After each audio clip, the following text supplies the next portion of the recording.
Hello, friends. Welcome to 20 Sides to Every Story. Tonight we are doing something a little unusual, a little out of the ordinary for us here on a Thursday night. We are playing Dungeon Crawl Classics, and we are going to do a level 0 funnel. Sailors on the Starless Sea is the module we are running, and we're doing it in Fantasy Grounds, which is exciting. Because if you watched any of the Tales of the Shutter Mountains games, you know that we struggled with trying to figure out what the best virtual tabletop was to do that system in, because at that time it was not supported by Fantasy Grounds. But now we have it, and they just released Sailors on the Starless Sea, so I picked that up, and I thought since we were going to be offline tonight, it might be a good time to play around with it and see what we think about playing DCC and Fantasy Grounds. So, those of you just checking in with us, thanks for stopping by. We'd like to encourage you to follow the channel so you can get notified when we go live and we do impromptu things like this. And also encourage you, if you are watching and you see what we're doing and you think that looks like a lot of fun, well, good news. You could join us and play in our games by subscribing to the channel. If you subscribe to the channel, I offer you opportunities each month to play in one game a month. We've got 3 opportunities this month, and all of the games, I believe, still have seats available. So May 14th at 7 p.m., May 25th at 1 p.m., I believe that's I think that's a Saturday game, and May 31st at 7 p.m. So what we are doing with our subscribers, we play Into the Borderlands, another Goodman Games product, but this is 5th edition, and we play the 5th edition conversions of B1 in Search of the Unknown and B2 the Keep on the Borderlands. You don't have to be at every game. You make up a level 1 character and you jump in. Each session is kind of standalone. They kind of link together, but each time it's a new party, new adventure, and so by subscribing to the channel, you get into those games. All you have to do is subscribe and then get into our Discord server, and you can get in on our subscriber only channel in Discord, so you can subscribe, or so you can sign up for games. So check that out. We had a couple some new patrons on Patreon, so big thank you to Corey, aka Shady Bonsai, and one of your people that hangs out with you, Duff, Moondog, just supported us, so thank you for that. And thank you, Ruth, for supporting us on Patreon. We really appreciate it. Help keep the lights on here, and allow us to have some money to buy some cool stuff like this, and offer some new experiences here on the channel. Last announcement I have is this week we announced we are participating in Jasper's game, which is a initiative that was started by a friend of the channel, Fenway Jones. She is a high school student, and she was affected by the loss of 2 of her friends to suicide, but she decided to do something about it, and she started this really cool movement that aims to raise money for local suicide crisis centers, and they are aided by the American Association of Suicidology. And so it started out as one event at their game store, and then it blew up. They got Satine Phoenix and Rudy Rutenberg involved, and it's gained a lot of attention. And now game stores all over are doing this. And the cool thing about it is when they generate the money, it stays local. So they work to make sure that the money that gets raised in their community stays there. So we're going to participate, and I've turned off the EXP store for this month, but you can buy basically all the same things that were in the EXP store. You can just do so now by donating to our campaign. So if you click the Jasper's Game Day panel below the video feed, you'll see the options. You can buy the players' rerolls, and those do stack. So if you are really enjoying something that somebody's doing, buy them some rerolls. keep them around. You can even do it for this game here tonight, if you so choose. And the other big thing is you can buy seats to a special series of games that I'll be running. Hey, look at that. my mom donated $20. And Stone Cold Steve Austin popped out. So that's extra icing on the cake there. He'll pop out and roll down the stage on his rolly chair. Thanks, Mom. Thanks, Mom. I will use those critical hits to great effect. Not here tonight. I'm not going to Should waste I yell them. downstairs? That ain't not fair. No way. I'm not going to waste them on these level 0 cannon fodder. I'll wait till our special game day. We are doing Doom Vault on June 7th, 8th, and 9th. I am running all weekend, 4-hour slots of the Doom Vault, and your donation of $50 or more will buy you a seat. So if you click the Jasper's Game Day panel, you can buy a time slot in one of those. And so they're starting to fill up. So if you're interested in playing in one or more, we've got people that are signing up for multiple. So that's kind of cool.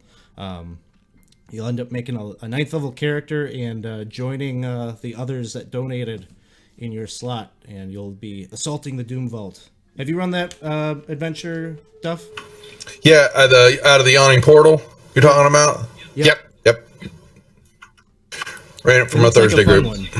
I have been wanting to run that for quite some time. It's so excited. Definitely different. Yeah, I enjoyed it. All right, that is all the announcements I have as we get started here. Well, the setup to this adventure.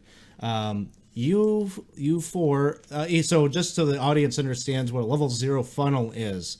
Each of our players here has not just one character. They are all in control of 4 level 0 characters. These characters they're not heroes. They're not adventurers. They are villagers. They're common folk that are banding together for their first adventure. They have not yet. They don't have cool backstories. They don't have a 5-page novel that explains who they are. This is it. This is their backstory, this adventure.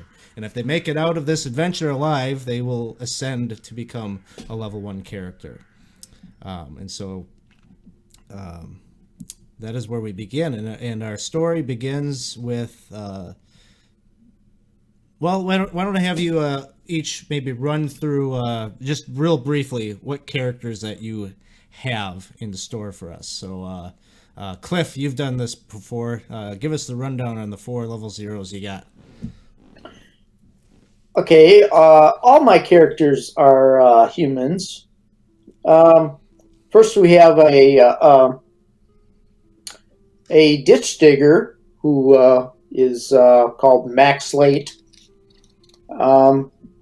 And I have a jeweler, Tiberius Silverman, and a potato farmer, Chip McBeal.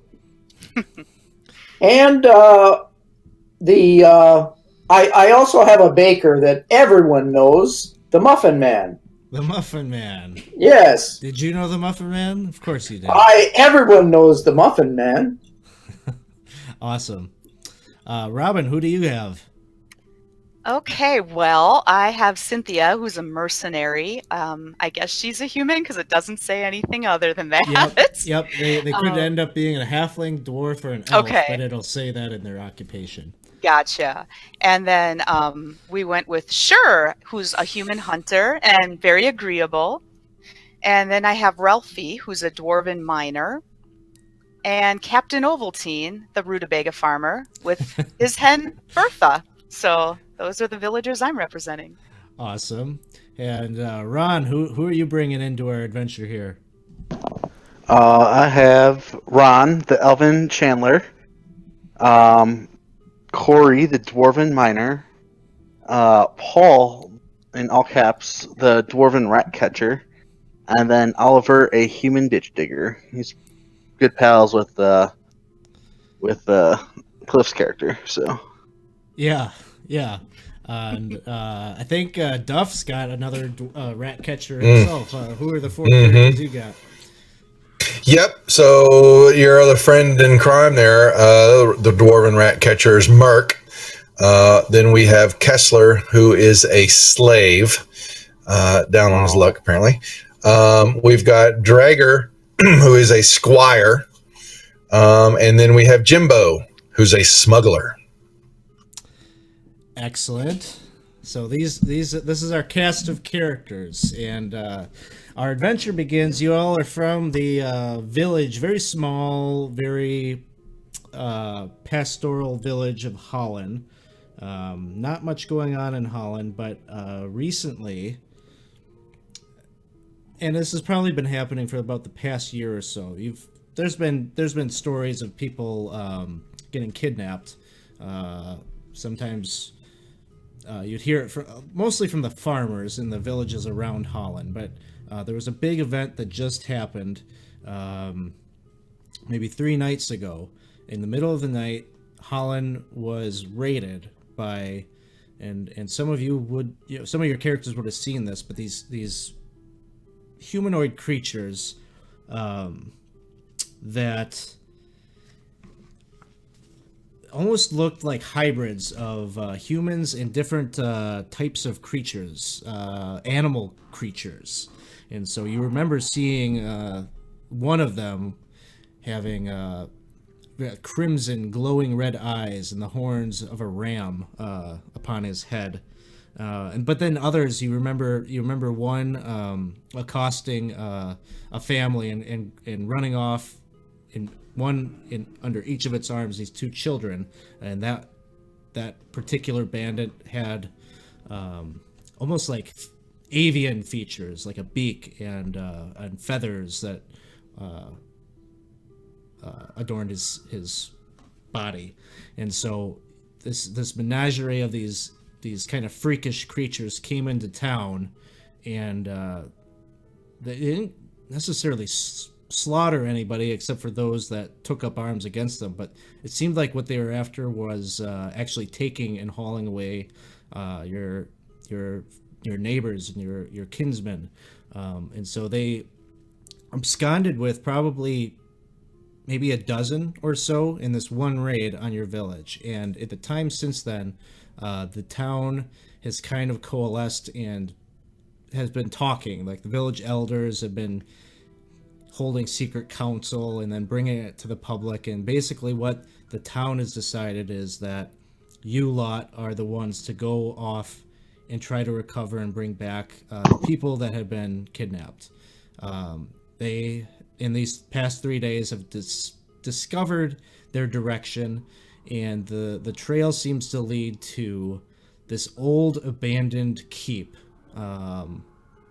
just a few miles away from the village. It's kind of a place that has a lot of superstition. The people of Holland are a very superstitious lot, and so they tend to stay away from it. But it is the place that the youngsters may go, to prank each other or dare each other to see how far will you go into that old keep. And so there are stories about it. I'm going to have each of you roll a d10 and tell me what you roll. I'm assuming you want that 4 times or just once? You can give it to me just once. 4. Okay, we got a 4. So you all have heard a tale that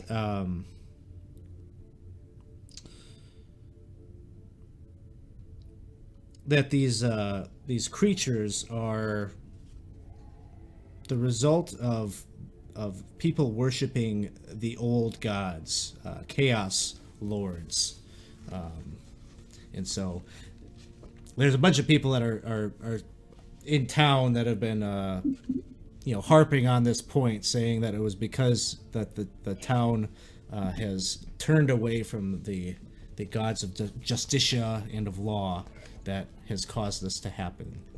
These monstrous things emerged. What else do we got? I rolled an 8. You rolled an 8. She's smart. There's a contingent that is actually opposed in the town of your group going there, because they believe that you're just going to make things worse by going to that keep. That keep has there's a mix of history and superstition in the tales about it. It's believed that it belonged to a warlord long ago, and some believe that warlord actually was chosen of a chaos lord, And so there's talk that if you all go and disturb it, you'll only incur the wrath of this god.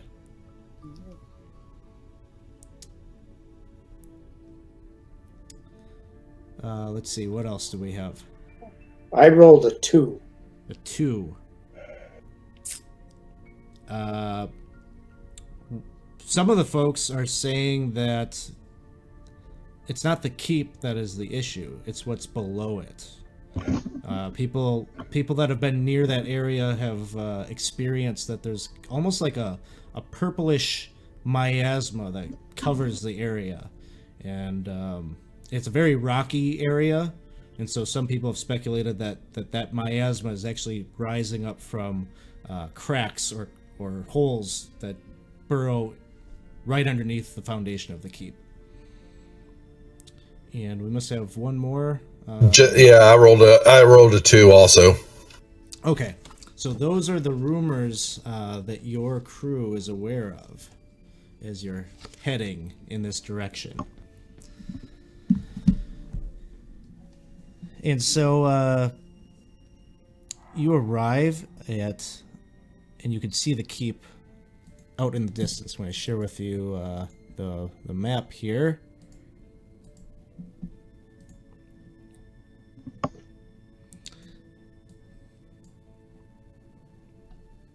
Oops. Can you all see that?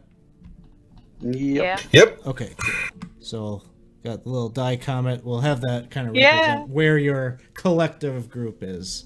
Oh, that's nice. Like that. That's cool. So it's probably like, I don't know, early afternoon as you head out. I somewhat doubt that your party wants to head off into this direction in the dead of night, but I guess you could tell me otherwise. But you stand before, you can see the ruined keep off just up ahead. You've been following, there is an old road that leads this direction, and so you've made your way, and up ahead you can see the keep. It does stand on kind of a rocky, craggy hill, and you can see the massive granite blocks of the keep they show age. You can kind of see the mortar in between where the bricks and the stones were laid has long ago decayed, and it's almost kind of pockmarked. Like there's holes all around in this wall. So if you were closer, you could probably peer in and actually see through these crevices right into the courtyard beyond. This whole area is just overgrown on both sides of the road with kind of this weird briar vines. These thorny vines are just kind of growing in strange places along the road. You haven't seen growth like this in the village where you're from. The air here is kind of fetid, and everywhere that you look off on both sides of the road, there's kind of stagnant water and just swarms of these nasty flies that kind of seem to hang or loom over those pools. And you can see as you're coming closer to the keep, there's like this ragged banner. It depicts a crimson skull, and it seems to stand. It's just kind of on this pole, this post or this pole that's sticking kind of crookedly out of the mucky earth, seemingly as a warning to those that might come this far. And so you and your companions have made it this far. You've got your meager makeshift weapons, and you are here to try to find your villagers, your neighbors, your families. Probably members of some of your characters' families have been hauled away in this raid. Did you say there was some writing or something on the flag or the? Yeah. So you want to approach and kind of take a closer look at this banner. Yeah, my slave. He's not very bright.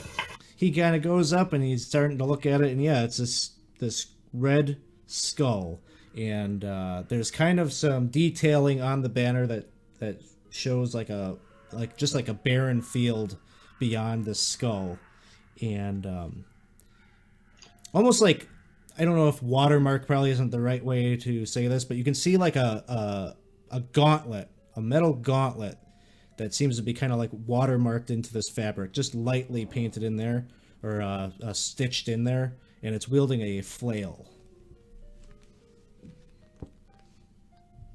Can he take the flag off? Sure. It's just a very weather-worn, kind of tattered banner, but you could easily pull that off and kind of bundle it up or roll it up. Yeah, he's going to stick it in his back pocket.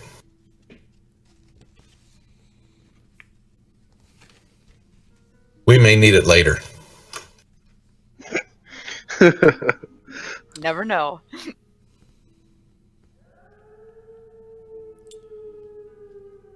All right. I feel like somebody's got to step And a where- little closer, huh? Yeah, so we're on the map. So where the dice is at, that's the flags. That's where we're all at. Is that correct Yeah. now? Yeah. And how far is it to what we consider, is that that looks like a bridge, or is it looks like something's fallen in? What do Yeah, we see? Right from where you're standing, you're kind of looking up, and it looks like there was some kind of a moat that was dug around this keep at one time. There's no semblance of a true bridge anymore. Just you can see there's a couple of wooden planks that have just been kind of draped there haphazardly as a makeshift walkway. Does it look like it's up to code? Not at all. OSHA would have an issue with what's going on. And someone needs to pay attention to their bridge. Looks like it's bad. Is there a bridge builder with our group? Any woodworkers? I don't believe so. Nope. No. I think our ditch diggers could probably, dig out that mold. It's kind of getting overgrown in there. Is there any water in the mold at all? It's just dried up now. Nothing there. It's kind of hard for you to tell. It's not. For sure, it's not like a river that's flushed to the brim with water. But there's a ridge there. So maybe if you walked up to it, you'd be able to peer down and see if there's any water in it. Well, I guess we're gonna have to get a little closer to this. Yeah, it's find gonna anything out. Yeah, the rat catcher is going to follow. It's going to look for tracks just to see, because we're good at chasing rats, and so maybe we want to look around to see if we see any trails or anything like that of other footprints. Looks like there's a place here that could have a lot of them in. Give me I'll assist Paul. roll me a D. What's that? I'll assist with Paul too. Looking. I guess I don't know which one you're looking for. I'm gonna go with Duff here. Quick, you say your dwarf is gonna. Yeah, the rat catcher. Yep. Roll me a D20 and add your luck modifier to it. Ooh, don't have luck.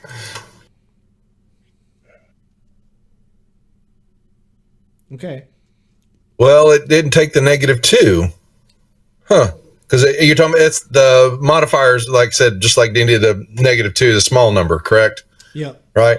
Yeah, that'd be 17 then. Okay, then that sucks. Yeah, I think they got some work to do on this rule set a little bit.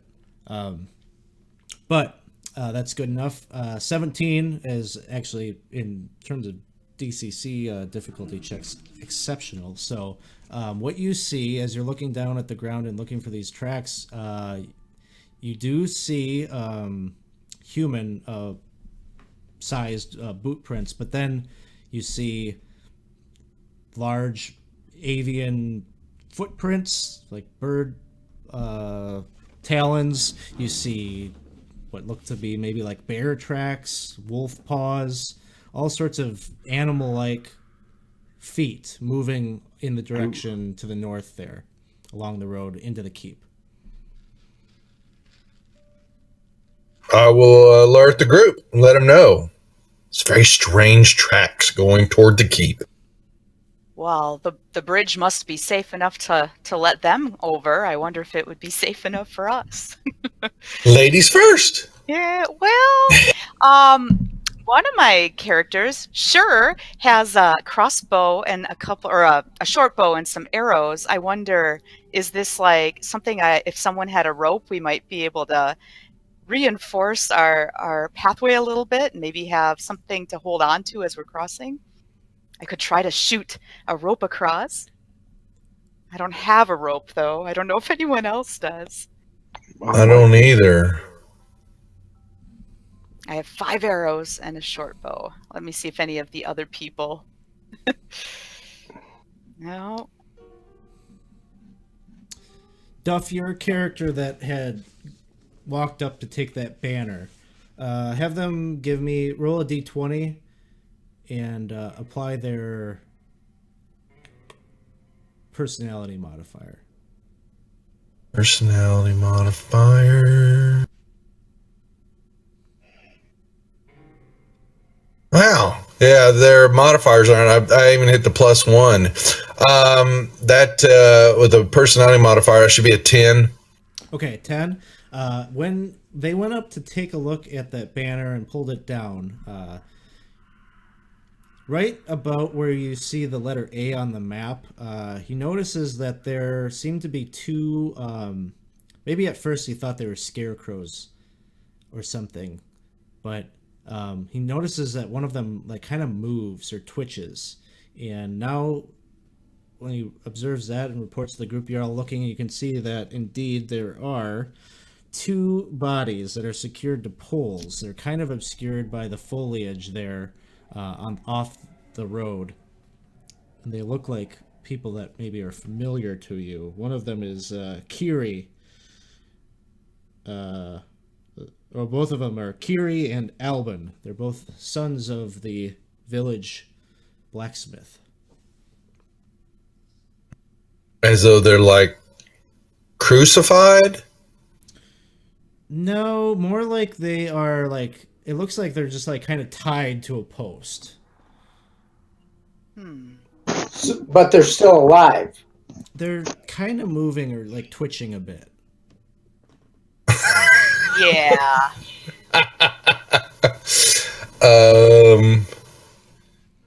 Kessler will let everybody know what he's seen and point in that direction. How are we still in the same spot, or have we moved up any toward where the A's at from them? I think you all were kind of sitting. I didn't hear anyone say they wanted to move forward. You were kind of talking about how to deal with that bridge up ahead. I'd like to go take a look at those 2 that are hanging up there. Okay. Yeah, Jimbo will go with him also. Yeah. Okay. Mac is going to go over there, and he's going to take his shovel and maybe poke one a little bit, see what kind of reaction he gets. Not to hurt him. I got a 10-foot pole, so I can stick a little farther away, make sure that they don't come off us or come at us. Okay, so you're assembling the 10-foot pole and giving a prod. See what happens. Not to hurt him, just to see if they can tell us anything. Well, we get closer if we recognize them. Why don't we call out their name? Right. Yeah. And see if they respond to that first. So you call out their names. You just kind of hear no response, but you could definitely see like almost like a struggle, or they're trying to like. It seems like maybe they're trying to get themselves loose.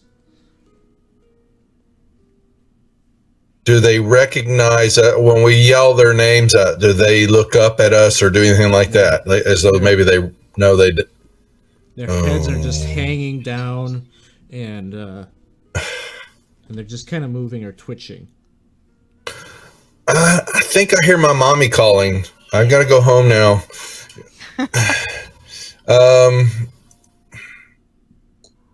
This doesn't bode well. They don't look right. Would we have a role, Mr. GM, that allows us to be smarter, maybe determine what we're looking at? Well, you don't need a roll. As you've moved ahead and they're twitching, suddenly both bodies just drop to the ground. And Sure they do. you can see now the backs of their hands, they weren't bound by a rope to this pole.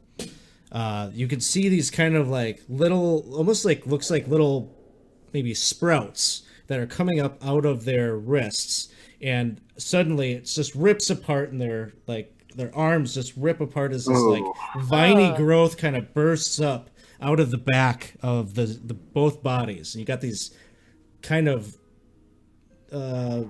plant-like tentacles that are vines that are lashing out towards you.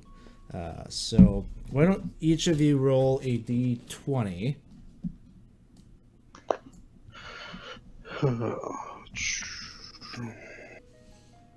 Ooh, wasted that one. Okay, so Ron, your characters will be able to go first.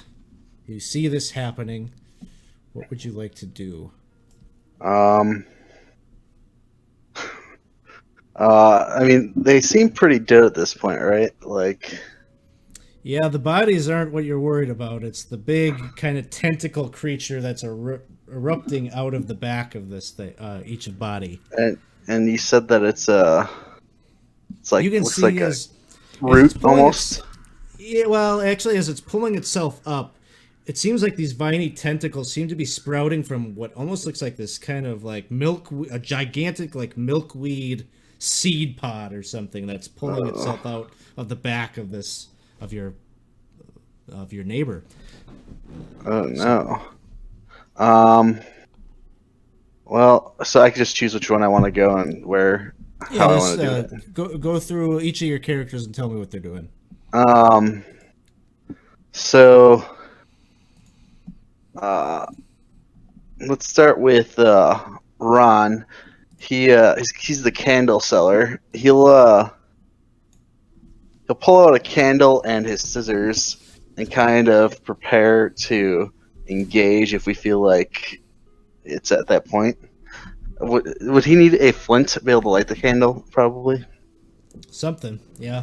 Yeah, okay. So he doesn't have that, so we're screwed. But I was thinking maybe we could light it on fire.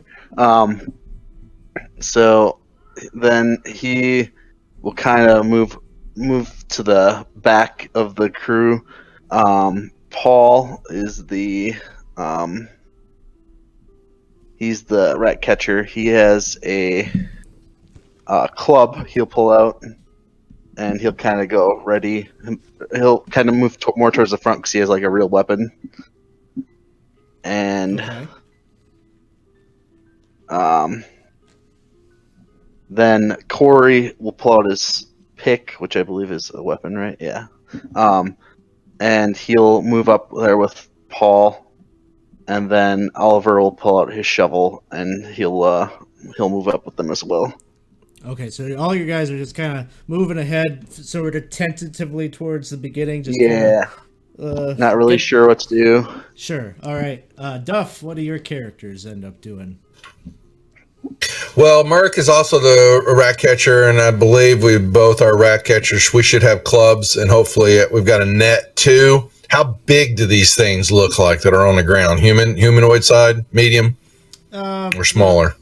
The actual pod would be maybe the size of like a watermelon or something, but it's these big vines that are kind of pulling it up.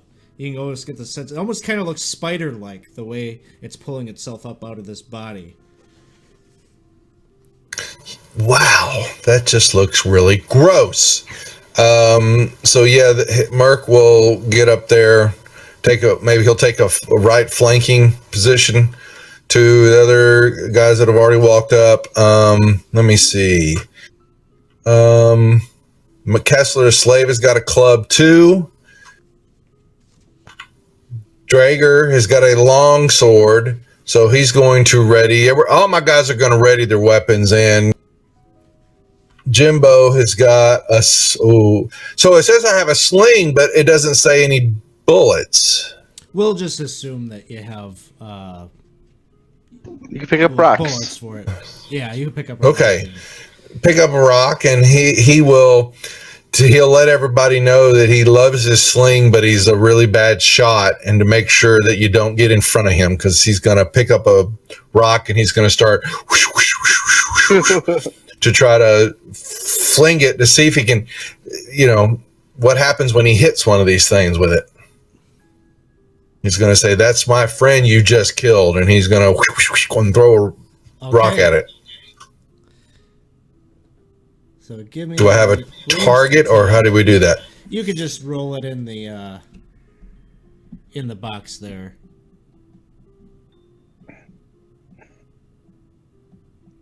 See, that's my problem. My rock went like a golf ball and went perpendicular to the way I was throwing it. At least you didn't throw a 1. Yeah, my games I'd hit make somebody hit one of their own players with it. There are fumble charts and critical hit tables in DCC, so okay, good to know. Fun. So that was a miss, I'm assuming. At Mac, Slate, Cliff 1. Okay, I don't know what that is, but I don't sure. know either. But I rolled and drug it onto the vine and it missed. Okay, gotcha. Okay. All right, well, then the rest of them will get, prepped. He will ready another one, and the other guys will have their weapons out in case this thing begins to move toward our friends and us. All right. Robin, what do your characters do? All right. So this thing that's sprouting, it is mobile. It's not like rooted in place or anything, right? Right. Okay. So it's not like we can just skirt around the edges and avoid it, maybe, but... Are we all up by the A now, by the way, Alex? Or... You are wherever you believe you are. Okay. Okay. All right. Well, Ralphie doesn't have much except a pick, so he's going to grab his pick and be ready, but he's not going to rush into any battle. And same with Captain Ovaltine and his pitchfork. But Cynthia has a long sword, so she's going to kind of step ahead of the other two. And I have a flask of oil for sure. Sure. And I think I would like to see, would it be possible to like throw that flask of oil on the sprouting creature? Yeah, give me a ranged attack. All right. So just roll me a d20 and then modify that by your agility score or agility modifier. Okay. Molotov cocktail. And it's coming up Cynthia, but the modifier for sure is 0, so that'd be a 6. So you throw the flask, and it's like she's just got like a really strong arm or something, because the flask goes flying off, and you see it kind of splash into one of those still pools off the road. Oh man. Well, that didn't go the way I anticipated. So, sure, we'll take the short bow and stay way in the back. Not going to approach. She's kind of scared off now. Okay. Robin, you had a character that like moved forward a little bit, right? Cynthia's ahead of Ralphie and Captain Ovaltine, yes. Okay. So Cynthia, one of the vine things kind of like, it starts to like scuttle, and it's like zigzagging around, and it moves over to where your character is, and the vine comes, like starts to like extend off the pod and like becomes longer, and it starts sailing right towards Cynthia. Yeesh. Okay, can she bat it with the longsword? Like slice at it? If she survives this, which she will, because a 5 will miss. So as she dodges out of the way of the vine, go ahead and take a swing with the longsword. All right. And I have it in my inventory and I equipped it, but it's not coming up as an action. Do you want me to me to roll a d20 or? That's fine, yeah. Okay. They have a lot of work to do. Oh, goodness. So I rolled a 9, and she doesn't have any, like, modifier for strength or anything. I don't know what else. Okay. So she would swings, modify that. She swings, and the sword, like, hits the vine, but she just hits it, like, at the broad side of the blade, and it doesn't cut through the skin. God, it took her off guard. Now, the other one, Duff, you had a character up there. Who was that? That was Jimbo, I think, was right up there helping one of Cliff's characters. So I got the dwarven, the rat catcher. He's got his club, but also have Drager. He's got a long sword. Okay, So kinda, all like, my guys grouped have together. weapons. They're huddled together. Yeah, like all my guys have weapons. The Yes. frightened villagers that are like, oh god, okay. So the pod thing comes scuttling forward and is going to take a swing at Jimbo. Okay. Does a 12 hit? Yes, it does. He's going to take 2 points of damage. Oof. How is Jimbo looking? He only has 2. Oh, Jimbo. So Jimbo goes barely down. do. Your other 2 villagers go ahead and make some attack swings as the vine horror like leaps onto Jimbo and like just starts like encapsulating him. See a little What mouth in the pod kinda heck, open man? Well, so all 3 of my guys are going to start whacking on this pod creature then.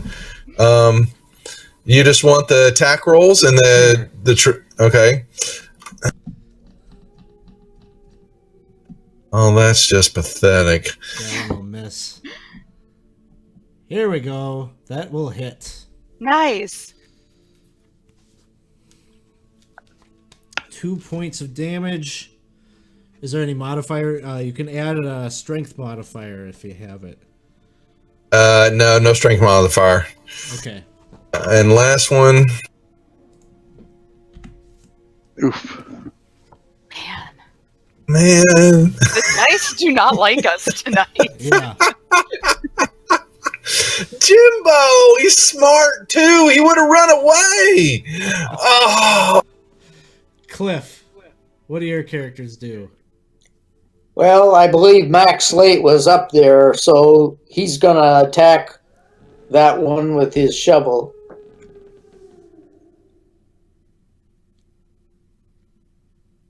Let's see.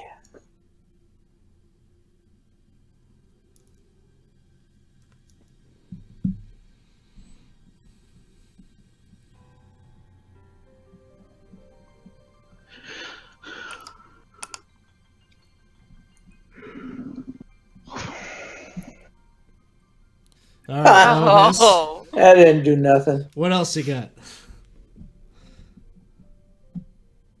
I think Chip McPeel, he's going to move up and attack as well. Okay.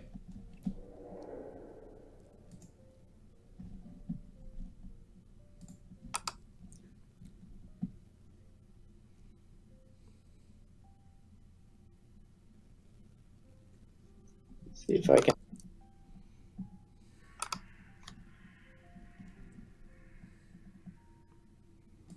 If you, in theory, under your actions tab, you should have a weapon, but I don't know if it's exactly working with modifiers and things like that. So you can just roll d20 in the mat, and that's fine. Oh, Yeah, that doesn't seem to be. just roll d20 and apply the modifier. Okay. Oh, that'll- there you go. that'll Oh, hit. come on. Nice. Come on. 19. Here. Okay. Any strength And modifier? that's, yes, that's a +2 onto that. Ooh, So plus Kill it. okay. Kill it. Yeah. So he goes forward and attacks that same one that is taking the damage, and you can see like the green kind of milky discharge is coming out of this thing and leaking down onto the ground, but it's still alive.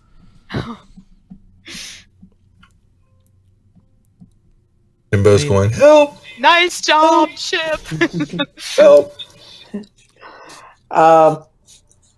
Tiberius and the Muffin Man, they're going to hang back and just ready their weapons if they get attacked by it. All right, Ron, your characters are up. All right. So seeing the Jimbo get attacked, which one was Jimbo again? He's the dead one. No, like what was his job? Thanks a lot. What was his job? Well, he's Was he the rat catcher too, or no? no, he's a smuggler, Okay. but he's really smart. Apparently not at the moment though. So Ron's going to run up with his scissors, or is that the one that's dead? Is there only one of these creatures? No, there's two Right. of them. There's two of them. So one of them's attacking Robin. One of them is by Cynthia.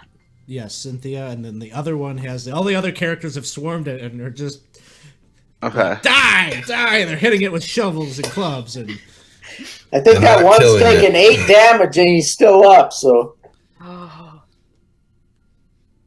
So the one's not dead yet then, but that's attacking Jimbo. neither of them are dead. No. Okay.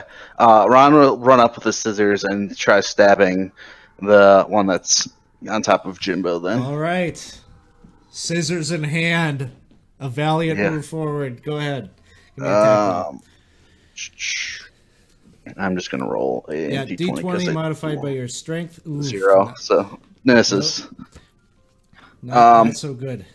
No. Then Paul is going to follow up and attack with his club. Oh, boy. No! Fumble. Yes, It's actually a fumble 0 because it's a happens. -1. Oh my goodness. Let's see what we've got. We gotta pull up our fumble table. And I knew I used my natural 20 too soon. roll me what's his luck modifier? Paul's luck modifier is +1 actually, so Okay, that's good. That bodes well. Roll a D4. a D4. Not so good. So his club, he goes to swing with his club, and it kind of comes loose in his hands because that little mouth of this Thought it was sea scissors. pod- That was Ron. That was a previous character. This guy's got a club, and so the little mouth comes and grabs a hold of the club with its mouth, and is playing tug of war with you. This character will be able to make an attack roll on his next turn, but it'll be at a -2 as he's trying to wrest it free from the creature. Okay. Would a crowbar also be a viable weapon I'd let you use it. if I lost my club? Sure. Just for future, in case this doesn't go well. It already hasn't gone well. Yeah. What do you mean it's going great? All right. Corey also has a pick. He's going to come and swing that. Okay. All right. Corey is a ringer here. Roll your damage. All right, so I got to see what the pick damage is. I think it's a D4. I think it's a D4. You can add your strength. All right. 0 Tell me strength. how you would like to finish this. He's going to swing just over the top of the club where it's grabbing, and basically hit it right above its mouth, and hopefully Okay. kill it there. Yeah, so it kind of impales itself with both the pick and the club kind of going through the back of its mouth, and it just falls limp and dead on the ground. Awesome. But there's And still then- one left. It's Then, strangling Robin's characters. Yeah, Oliver is going to run over, assuming he's got movement 30. You think that's enough? Sure, yeah. Okay. You can- He'll move over with his shovel and try to bash the other one. Sounds good. Oh, Oof. not so good. 0. Not so good. Miss. All right. And then I'm done. Hey Adam, how's it going? EXP store is turned off for this month, but you can still buy some items to influence our game by going down to the Jasper's game panel. You can buy re-rolls and wandering monsters and rumors and all sorts of stuff just by donating to Jasper's game. We're raising money for suicide awareness and crisis centers. So, all right. So that's all your characters, Ron? That was all my characters, correct. All right. Duff, what are your characters doing? Crying. Is that so? I can't remember. Is the one on top of Jimbo dead now? It is. Yep. So where's the other one? The other one is over by Cynthia. It was attacking Cynthia, and some of Ron's characters moved over in that direction to attack it. Are we allowed to take stuff off of dead bodies? Sure. Because because Jimbo had. Well, we'll wait because he had the sling, but he's got the pole that we're going to start using more fortuitously. Yeah. So yeah, you can totally, and just for ease, each player you can loot your own bodies after they die. Well, then we're just gonna we'll all turn to attack the other one. Then run over and let's all gang up on that one and beat the snot out of it. Because it hadn't been hit yet, right? It has not been hit yet. Well, it's about to get touched. That's the attitude. Oh, no. You got to be kidding me. Oh no. Okay, there's DM dice mods. Oh. It's a cursed village. We're all doomed to die. That was my slave. Roll me a d4. No, I don't want to. A 2. Do you have a luck modifier? A +2. Okay, that's good. So this fumble, you kind of embarrass yourself with how wonky this swing is, but nothing else happens. The luck modifier. All right, then the dwarven rat catcher. All right. What is going on with these dice, man? Did anything go over a 10?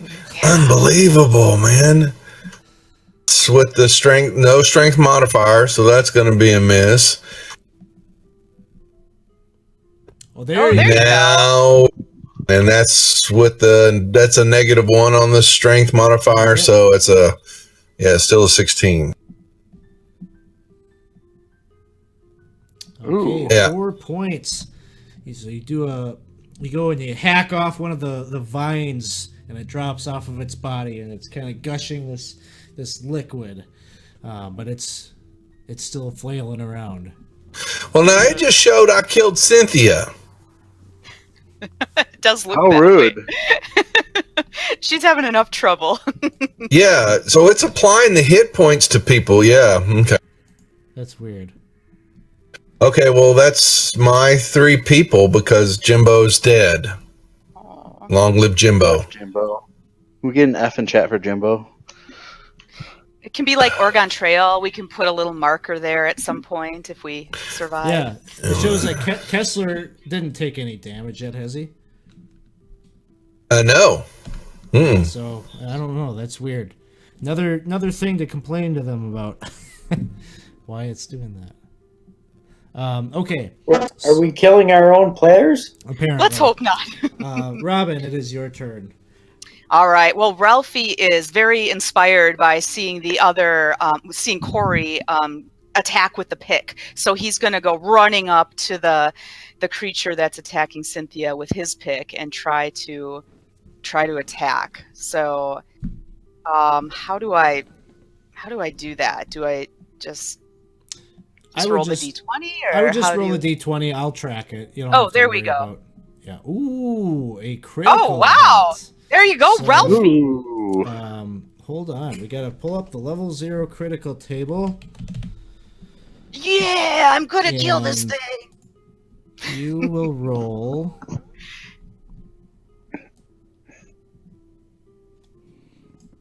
I believe it's a d4.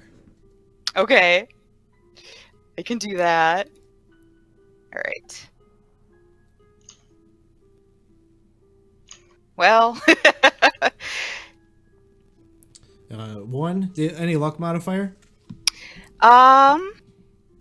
nope. Okay. You will inflict an additional 1d3 damage, which I can One of those throw out funky there for dice. you. One of the funky dice. So Oh, roll. I was gonna try to. Oh nope, that's Oh, rolling sorry. 3 of Yeah, them. Nope, yeah. that's okay. Sorry, You're right. I tossed it in there. An extra 3 points That's of okay. damage. Awesome. So then you can roll the normal damage for that weapon. Okay. I have a bit of a problem because I hit right click and now I have about 7 dice. How do I get rid of those? Like, I don't want to roll 7 dice. Just drop it on your toss it in desktop. Yeah. Oh, okay. Yeah. Okay. Yeah. All right. Thank you. I felt really stupid, but thought I'd own up to it. All right. So normally the pick is a D4. So let's see. Well, once they get done, I will be purchasing the rule set. It looks like it does the. Oh, I'm sorry. I was chatting to somebody else. So all right. it's a So total 2. of 5. 2 plus 3. 5 Yep. damage. How would you like to finish this?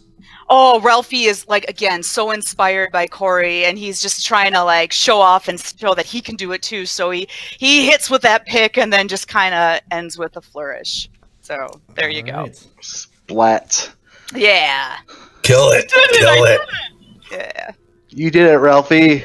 Yeah. Don't fall on your back, though. Try not to. So you've ended the battle with these 2 vine pseudopod creatures that erupted out of the backs of your 2 villagers, the sons of the smith. Both of them disappeared some 11 days ago. So they weren't kidnapped in the raid 3 days ago. Their disappearance preceded that. Could Captain Ovaltine take a look to see if there's anything that could be brought back to the blacksmith, like any family, I don't know, anything to return to their parents? You will find a short sword and a dagger, and both of these items seem to be on the pommel. You can see the family crest is imprinted there. So these weapons were crafted by their father. Aw. Okay, well, we'll return these eventually, but in the meantime, does anyone need, just to borrow a short sword or a dagger? Would that be handy for anyone? I think a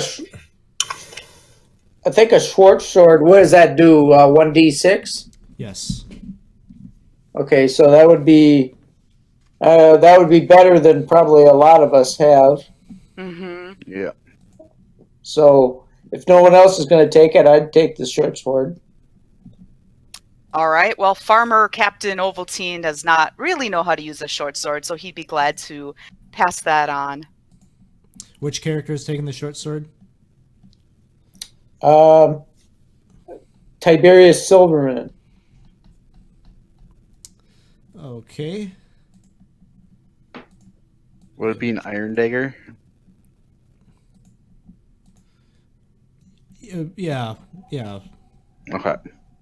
Then I can't take it for the character that I think would need it, so. How do you want us to handle moving the objects off a dead character, or just leave the character sheet open and just use it that way for right now? You can click and drag the items onto the character you want to give it to. Gotcha. And does anyone want the dagger? Is there a reason why you can't use an iron dagger? Is that like a character elf. limitation? He's got an elf. Oh. And Yeah, it only has allergy. Yeah, okay. I didn't know that. That's interesting. Sure can take the dagger because all she has is a ranged weapon with Okay. only 5 arrows. So if no one else. Yeah, it seems like a good idea. Let's put that Okay. there. All right. I've Oh, dropped that. there you go. Thank you. Just promise that they will go back to the blacksmith. That is Captain Ovaltine's request. Very lovely. A valiant request. Yes. So you've taken what seems to be some heirlooms that you might return back to their father, and you're on the road. You're still looking at that ominous ruined keep. Man, we haven't even gotten in yet, and it's been so dangerous. Yeah, I've already lost one of us. Awesome. Way to start the adventure. Maybe we should huddle and just kind of go in like in a throng. Do you think that'll be safer? No, we got planks to go across. I don't think we should go across together. You're very smart. Yes. It's a good point. Yeah, let's all Well, start moving up towards Yeah, it. we're not going to get in, staying back here. So, Yeah. let's move on up and look at the planks, see how stable it all is. So you move ahead, and these planks again are just they're not old, they're not weathered. They've been put here. It seems just to give a pathway across. You're looking down, and you can see that there is there probably was a drawbridge here once, because at the bottom of the ravine you can see the debris of what looks like a big massive amount of rotted wood. It's from where you stand to the bottom of the ditch is probably about maybe 30 feet or so. It's quite a drop. And you can see that this gatehouse right in front of you on the other side of the ravine where these planks seem to want to lead you takes you into where there's a gatehouse with a portcullis is drawn up, and there are two towers on either side. You can see black arrow slits that pierce the high stone walls, kind of looking out. Is that a shirt that you have for Wizards of the Couch? Nice. You want to tell us about Wizards of the Couch stuff? I don't know if you're muted. Yeah, You must sorry. be muted. Yeah, no, I forget I'm on push to talk, so I don't harass y'all. Yeah, so it's a partnership that I'm with three of the guys: Matt, Casey Everhart, Brian Berg, and Danny Grimes, and we are going to be bringing a whole new channel with programming for game. I think we lost you again.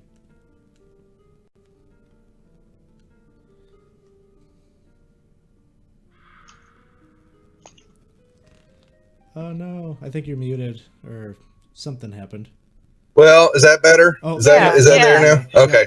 No, it's my push to talk's acting up. I'm not sure what's going on there. So, but anyway, so the guys I'm with, Danny, Matt, and Brian Berg, they've all been in the publishing and the creative world of D&D for quite a while in RPG gameplay. And we're going to have a new channel that I'll be doing, helping with programming out on, running some games, doing conversations, chatting about various, different parts, aspect of gameplay. The Blackwood Society is the organized gameplay function that we'll be bringing to conventions, kind of like Adventures League, but it's going to be on third-party content. We've worked out an agreement with World Anvil, and we're going to be creating third-party games for some of their creators on their site. And then bringing those modules to the conventions that you can then play with your characters, and they can, just like eventually you can span across the different genres and play. And so there's a lot going on there. So, but the 20th will be our first show where the four of us will be chatting about various aspects of basically session 0 is what we're calling it, which is a session 0, and then going from there and bringing more programming to the channel over time. So thank you for asking. And yes, we got shirts to wear around. So, and going to all the conventions. Yeah. Yeah. So you got your dorky shirt that you can have. I got my dorky shirt. That's right. Yeah. That's right. But I appreciate you letting me do the shout out. I do.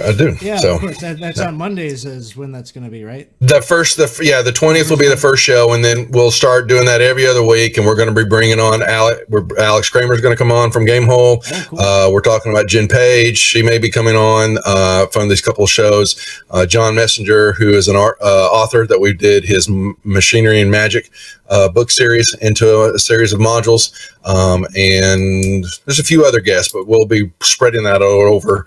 And then regular tweet, we're going to be all different sorts of people. It doesn't have to be just all famous people, but different aspects and different things we'll be chatting about every other week. Yep.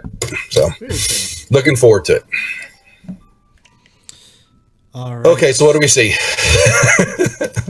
You are at the gatehouse, and so you're looking over the 30-foot ravine that would leads to the bottom where you can see some of the ruined rubble and the old drawbridge has fallen in. You're looking at the towers that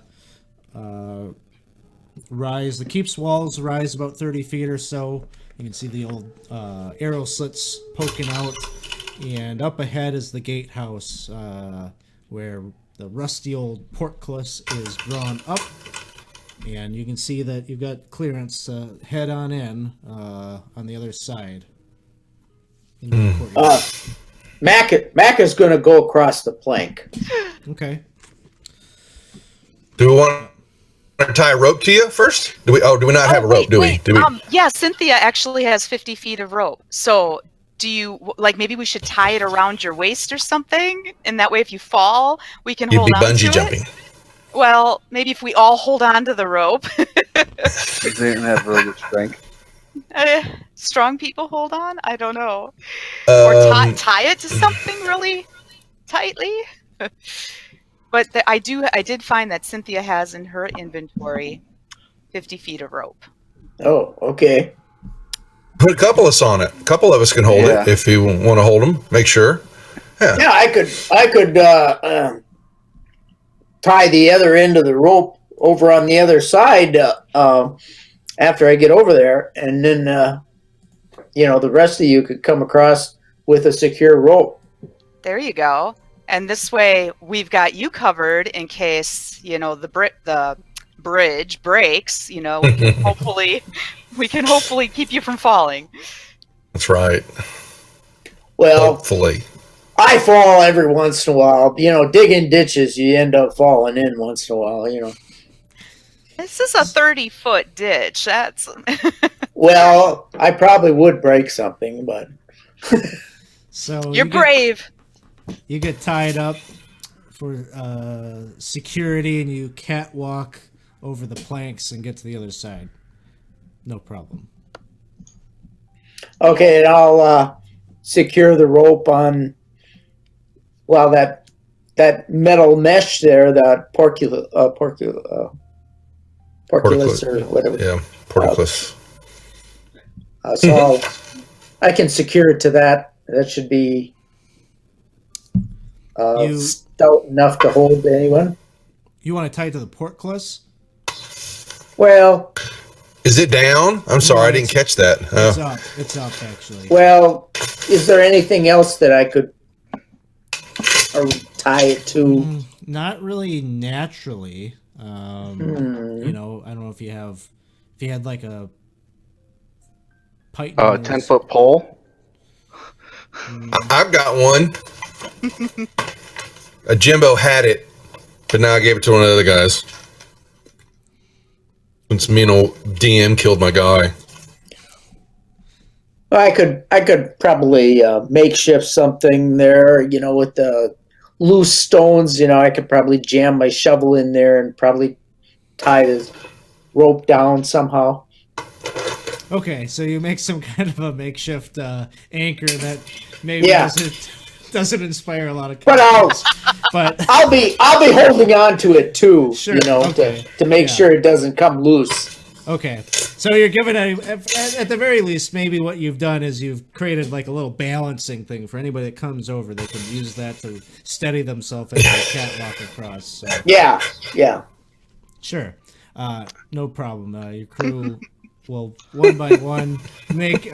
I got you so scared about this reveal. Yeah. Uh-huh. One by one, you make your way across, and that's no problem. And so you're all over here now, near the gate. Hey, we're in. Yay! Teamwork. All right. What do we see? Well, you can see.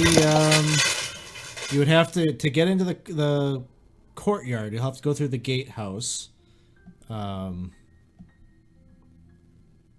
It's quiet. It's still the gatehouse. Maybe like 10 feet or so to get through there, and then get to the other side.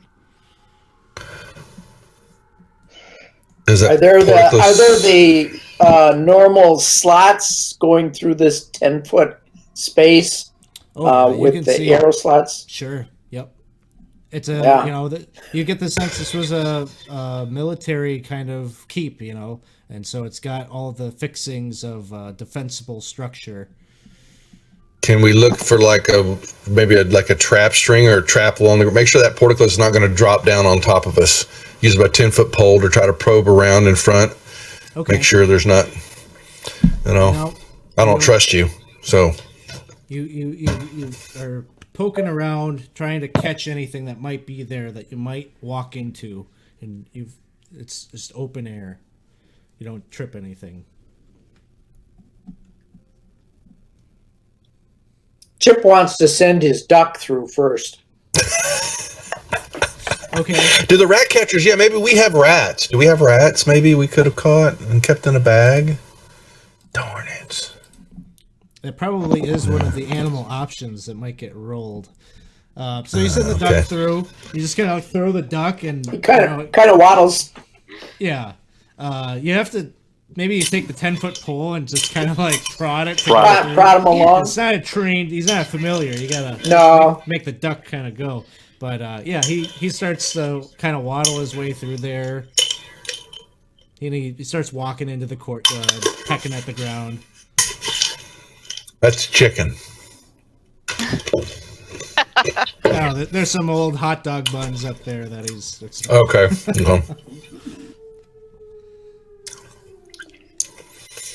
Oh, that seems like it's okay. I think we could go in on. Yeah, I'll send Kessler my sleigh. He's got the. Does he have the pole? Who did I give it to? Yeah, he's got the 10-foot pole, so he'll kind of prod on into the courtyard to see what he sees. So, I'll send in Corey as well, and Oliver, the ditch digger and the miner. Okay. Does anybody have a character that has a luck score less than 7? Yes. What character do you have? Oh, come on. I have one that has 7, but not less than 7. I have one. My rat catcher. Aaron, your character that has the low luck score. Yeah. Have them make me an agility saving throw. So be a roll a d20 and apply the agility modifier. 0. So. Get an 11. Yeah. Okay. Is that anybody, Alex, that has a look? No, I'm just looking for one character. Sucker? Okay. He's good. As some characters are moving forward into the courtyard, and you're standing around, the portcullis at some point will drop. At some point, you're all going to end up going into the courtyard, but it's this character with the low luck score that ends up being in the most fortunate position of being underneath that portcullis when it drops, and he ends up taking... What? What? 4 points of damage. F. Oliver, he's dead. Oh, no. That was Oliver? Yeah, Oliver's dead. Okay. Oh, this is brutal. This allows the DM to kill. I love it. Love it. And as that happens, as the portcullis drops, you hear some like footsteps seemingly in the one of the towers, the tower to the east of the gatehouse. And seems like whatever it was that was in that gatehouse that launched the mechanism and dropped this on your friend, they're fleeing or scurrying within the wall of the keep. Okay. I'm gonna move the stuff over to other characters. Well, Sure. some Yep. of it. So you'll start to cannibalize what you can in terms of equipment off of that character. Well, they would have wanted that's it that way, Yeah. They would have wanted to be useful even after their demise. right. And so you send some people forward. You're looking into the courtyard. It's daylight. I retrieved my duck too. Sure. What was his name again? Quack. Well, Daffy, of course. Daffy, there you go. Alright, I'm gonna put Oliver to 0. He's dead. You see, as you move into the courtyard, this is a very overgrown area with more of that sickly bramble vine vegetation all about. There's a deathly silence that hangs on the air. You don't even hear this kind of not there's no signs of birds or wildlife that is nesting or living in here. It's just quiet. And every step that you take along the road into the courtyard kind of echoes off of the walls of the keep. You can see that off to the east there's a small structure that is still, I guess you could say it's standing, but it's stone, but it looks like it's thick with soot. It's blackened, almost like a great fire or something happened there at one point. You can see just ahead where the letter F is. That's looks like a makeshift well, or not a makeshift well, but a stone foundation well with a winch and a bucket still there. And there's like a strange like purple mist to the northeast of the courtyard. What was the rumor that we had heard again about the purple mist? That it's not the keep that's like haunted, but it's what's below it. So the purple miasma rising up from beneath.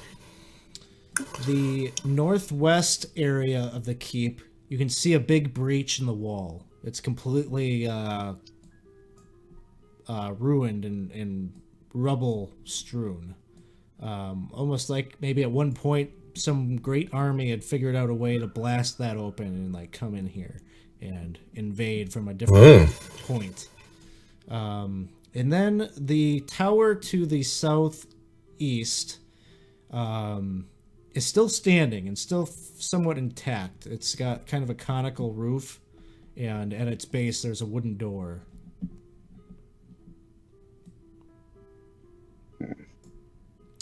I'm going to step away for just a second. I'm going to take a quick bathroom break while you... Okay.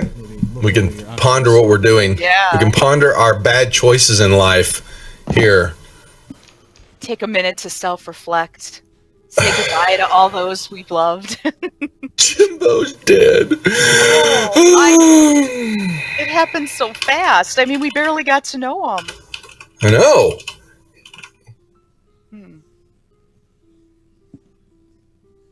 And Oliver. I like that.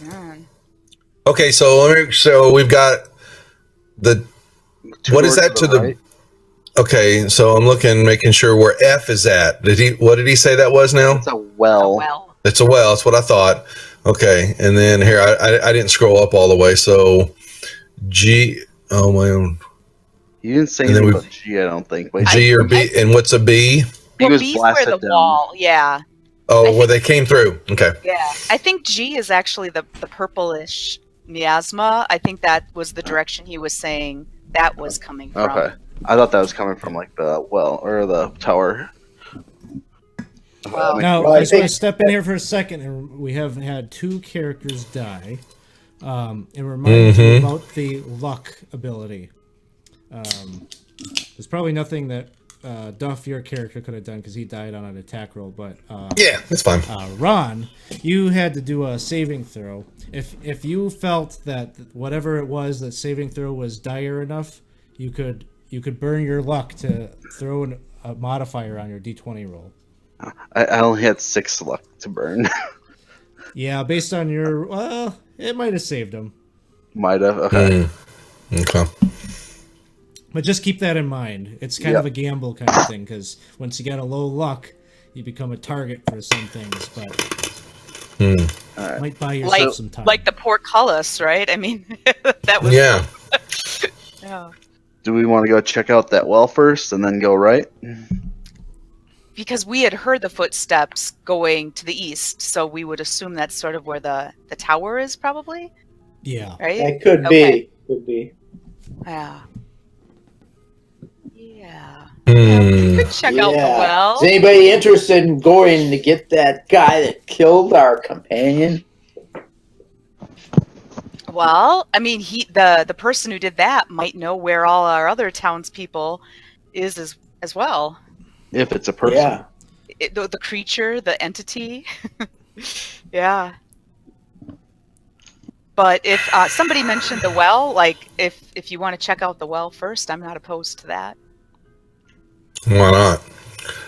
Yeah, we can all throw a coin in. Wish We luck. might, luck. Yeah. Yeah, we're gonna need it. Yeah. So some of the characters are heading over towards the well. You can see that, its foundation is built of stone. And who wants to check this out? Who hadn't had a character die yet? I haven't. Sure we'll go. Sure, we'll go check out the well. So you all very easily convinced Shure that they should go and check this out. Shure sees that there seems to be along the base of this well some like symbols or something that are etched into the stone, and where the bucket is hanging from the winch, there's actually a long iron chain that drops down into the well. And that doesn't really fit with your looks like somebody maybe has engineered this as a way maybe to climb down into the well or something. And you hear a soft moan coming from the bottom of that well as you approach. It almost, you kind of hear a whisper on the air, help, help. Okay, sure. Well, who's down there? What's wrong? And as you move over and you kind of look down to see what you can see, it's just like this inky blackness. You can't really see through this field of this. It's not quite liquid. It's more like almost like a visual distortion that you're looking down into. So you couldn't see through it with night vision? Give me a will save. Oh no. All right. Let's see. I think that'll be doing it right. Oh dear.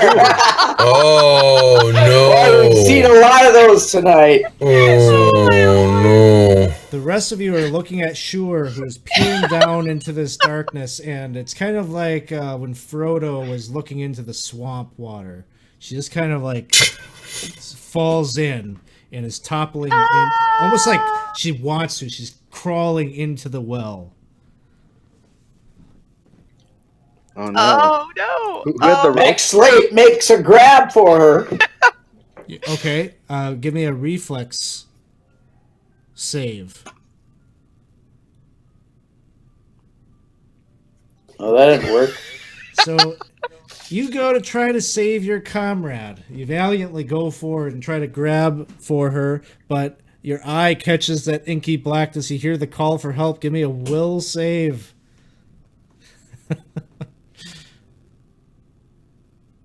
Okay. Oh my goodness. Oh, he grabs onto the legs of Shure, and he lets go, discards that. Now they're both trying to crawl into the well. Uh-oh. We're gonna lose people to this well, guys. Does anyone else want to play hero? Yeah, Ralphie. Ralphie's gonna Who try had to the grab rope? him. Who had the rope Okay. on your team? Ralphie, Robin? Cynthia had the rope, but Ralphie's the one that feels brave. Sorry. Ralphie, give a reflex save. Okay. Oh man! Ralphie, did well before. He's feeling really confident. Goes to try to grab. They both topple in, and they fall. Oh, no. Ralphie, give me a will save. Okay, come on, Ralphie. Resist. He resists. Oh, he has willpower saving throws. What does that mean? Like, as his lucky roll. It means He resisted temptation. Oh, wait, what did it say? It says lucky roll, resisted temptation, willpower saving throws. I don't... I gotta look at your sheet quick. Okay. It's because your lucky roll. So your lucky roll, every character, when your character gets created, has something that their luck score will apply to. It'll be something random, and so this character has will saves are impacted by luck. Okay. It doesn't matter. Your modifier is 0, so it didn't Yeah. do anything. Okay. But if you had a positive or a negative modifier on your luck, so might be a thing like if you burn luck down such that you have a negative modifier, Then it could. Okay. So Gotcha. Well, he rolled a 15 then on his will save. So he resists the call for help that is coming from the well, but your two friends just dove Yeah. in. Those two characters that fell in, as you pass through the milky or the inky black vision that you were having, you're falling and you kind of like become conscious or awake and you realize I'm falling and I didn't want to do that. It happened against my will, but there's this chain. I'll let both of those characters can make a reflex save to see if you can catch yourself on the chain. Good luck. Go for it. Come on, Got come this. on. Ooh. Okay. Ralphie, yeah. And how about Sure. Cliff, your character? Well, that was sure. Sure got That a is 7. Sure. Yeah. Okay. Oh, Cliff? no. Who is your character, Cliff? Mac Slate. Okay. That's the one I said. I don't think it rolled under him the first time, but that's the one I said Yeah. that went up there. Mac or Slate, whoever. You said Slate? Yes. You got me mixed up there. Okay, Slate. Slate tumbles down. He don't grab that chain. He's gone. No. He disappears out of view. But sure, you grab onto the chain Okay. and you saved yourself. You climb back up. Okay. Oh, man. Okay. I'm so sorry. I feel so bad because He he made just... his last fall. Thank you. All right. But- She climbs out. Sure, doesn't look the same when she comes up out of the well. Number 3 down. When she comes back up, Hmm? you can see that her leg has grown 2 inches. Ooh. Her right leg. So now she's kind of walks with this gait and kind of hobbling around a little bit. Yeah, this is new. Okay, this might interfere with my hunting abilities in the future. And sure, you kind of hear a whisper in your head or in your mind a little bit like, come deeper, meet the old ones. Ooh. Hmm? I'm going to tell the group that, well, there's something bad down there, and I'm hearing this voice in my head, and I normally don't hear voices in my head like this, but it says, come deeper, meet the old one. Climb on down. It's your bring friend, your Mac. friends. Oh, we need to stay away from this well. This is Mac. I'm down here. Oh,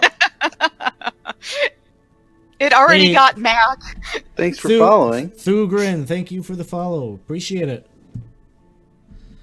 Yay. Well, let's see if we can find another way down then. Let's now direct drop. Hmm. I mean, See there if we is a can find chain Mac at the there. bottom.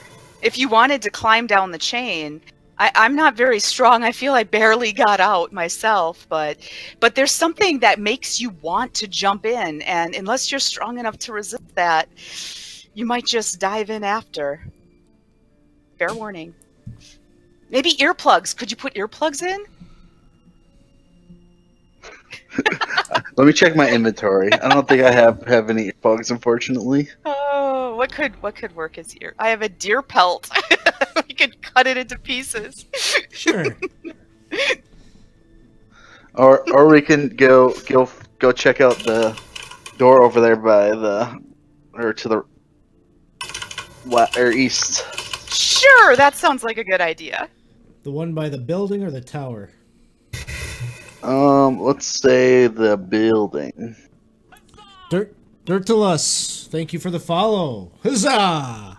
Huzzah! Oh, good job, Dirt. Thanks, man, for following him. Yeah, he's one of my players. Yeah, nice. Yeah, that's awesome. Thank you.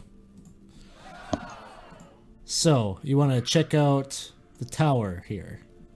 The building, I think. Oh, we the were gonna building. do. Okay. So you go over to the building and you can see stone door on this kind of charred black wooden building, or what was once. You can kind of see maybe there was a roof that was made of like shingles or wood at some point, but it's kind of like open at the top, like there was some massive fire or something here, and the door itself is barred from the outside. Big wooden beam has been propped into little device on the outside, or hooks on the outside, bar the door shut. Well, if they're trying to keep people or something from getting out, it could be our friends. Yeah. Ron, Knock I like on the way you door. think. Knock on the door, see what happens. Oh, is that smart? Not really, but we don't know any better. Right above the door, in red, some kind of a red substance is smeared on there. Repent. Ooh. A repent door. Don't see too many of these anymore. Could they've gotten sick after they're captured? Oh, maybe. Well, the blacksmith's kids got really weird. You know? I mean, maybe there's other things that start to Do happen. you guys think we should check it out? Go ahead, yeah. Can't stay out here all day. Yep. All right. There's only that door and that other one that goes to the tower there. We'll take two people to or get the thing off, Alex. Sure, it's no problem. Yeah, two Okay. people could lift it and bring it down and place it on the ground. And All then right, looking at the stone door has kind of this like almost like a gargoyle kind of depiction that has been crafted into the door that's staring at you as you. That's probably what's on the other side of the door. I mean, we could always check out the tower and come back here if we don't find our friends the other way. Yeah, let's go to the tower. You know, and we can always come back and look for the gargoyle later. I mean, you know. Yeah, we can go see what danger's over there. I guess if they're locked in, they're not going to be going anywhere. So. Right. We'll just keep them safe here for now.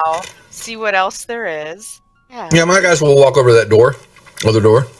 Okay, so Ron, your characters put the bar back. Reconsider this course of action. You go down to where the door to the tower is. All right. So you make your way to the base of the tower, and let's see here. You come to the kind of wooden door in front of you. You can see here too. There's some kind of like a gargoyle motif around the portal or the framing of the door. You go to. Are you gonna try? Somebody gonna try to open this door? Yeah, Make sure, okay, if we're just going to walk right up to it and go, bam, open her up. Why not? It doesn't. You go to try to open it, and it seems like it's barred from the other side.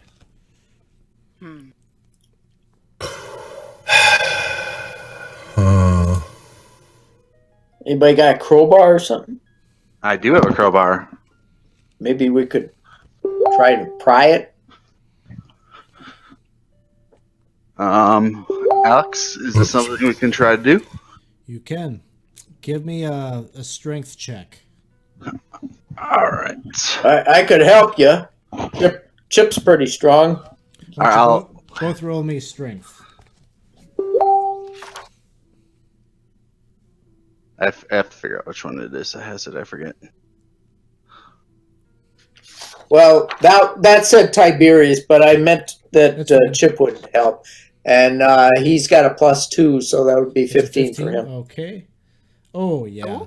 Oh yeah, the two of you go. Nice. You kind of crack. You can hear it actually as you go to use the you wedge your crowbar in between the outside of the framing and the door itself, and it cracks the door, kind of gives way, and it's an old door, so you kind of rip it off its hinges, and it topples outward, and you're looking in, and you're looking at crumbling walls.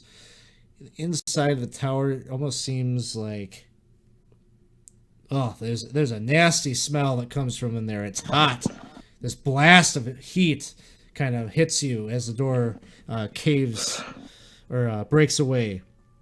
And as you're looking into the wide tower, you can just see it's grotesque. There's bodies hanging from chains. People you recognize from town. People that had gone missing in the months past. And you can see all around in this tower are like leathery hides, animal skins. Something's been living in here.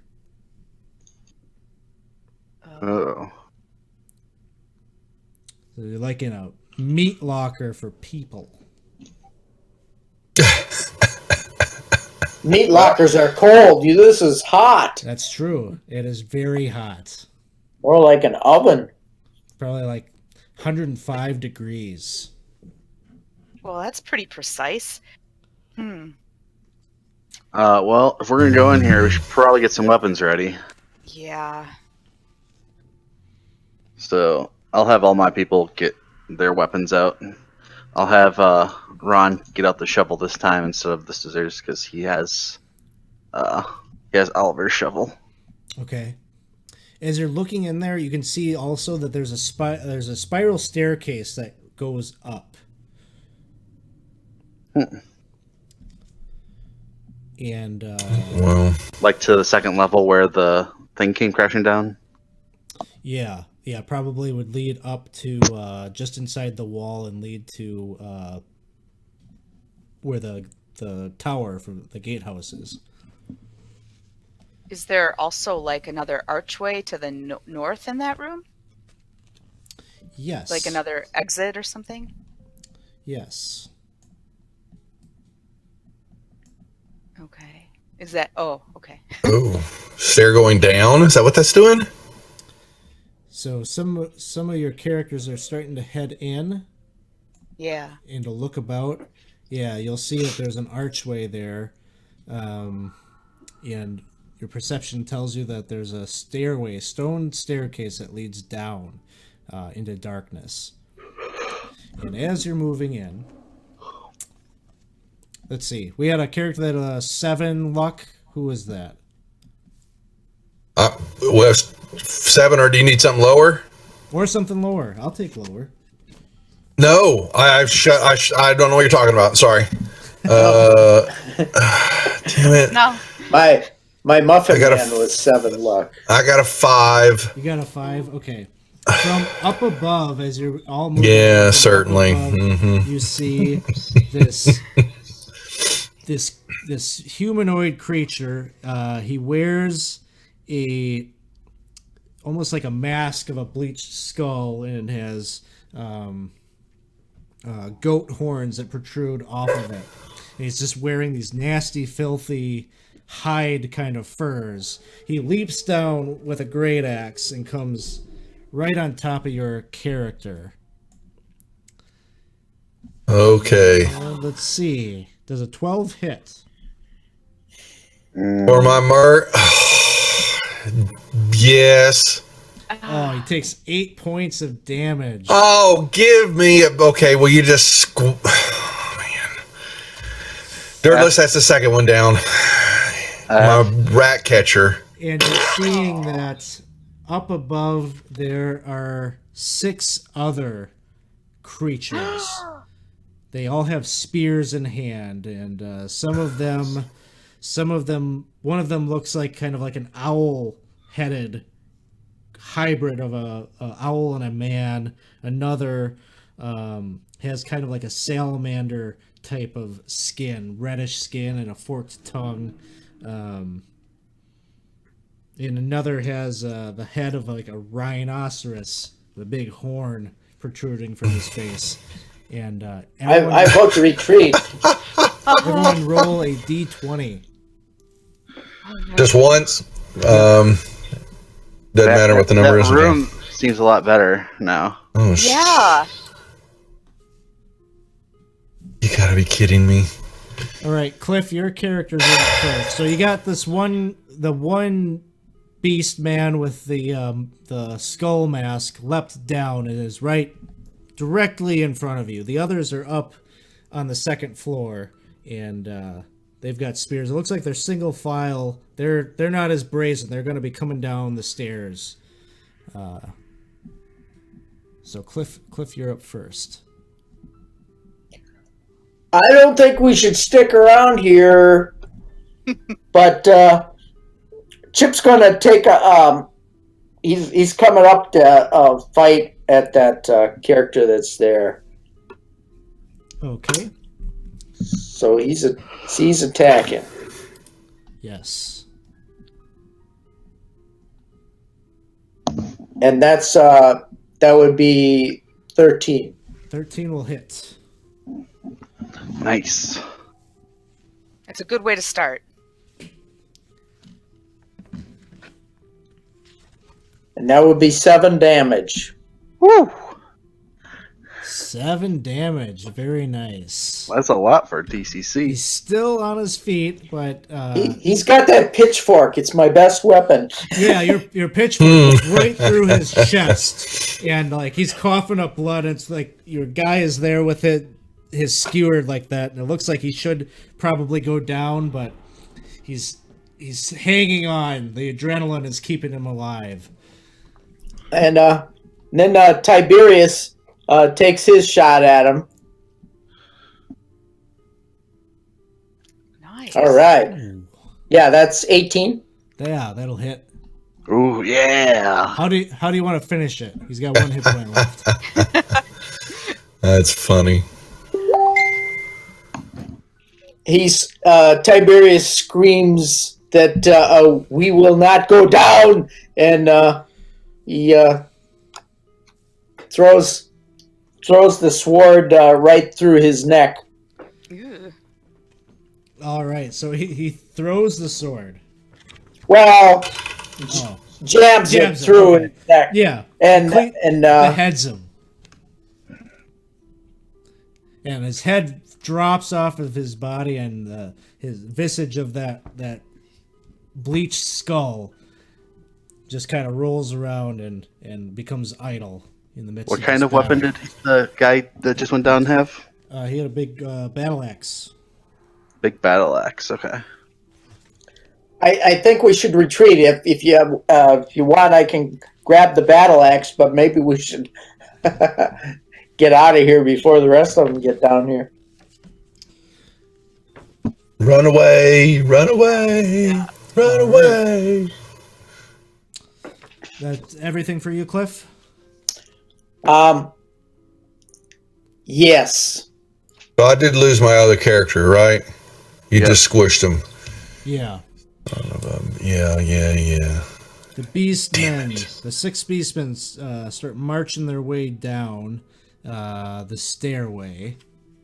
And so they start to they get themselves ready, and they scatter about the room, and they're facing off against all of your characters. It's going to take them their entire turn to get down there. And then it becomes Robin's turn. Okay. Sure. Funny.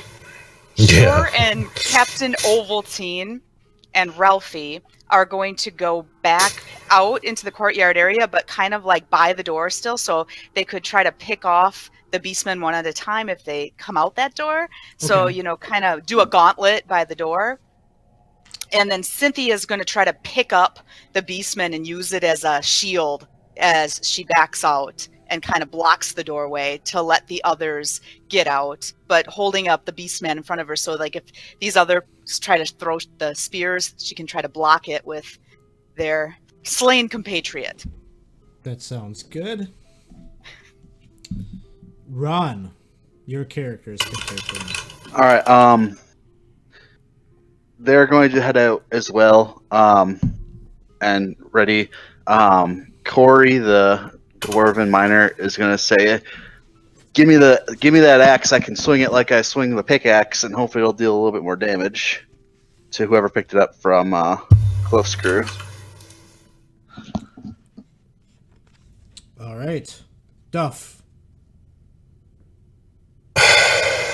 How close are they? They came down and they're getting ready to they're in melee range. Melee range. All inside the tower. And once again, how many more are there? 6. Oh, come on.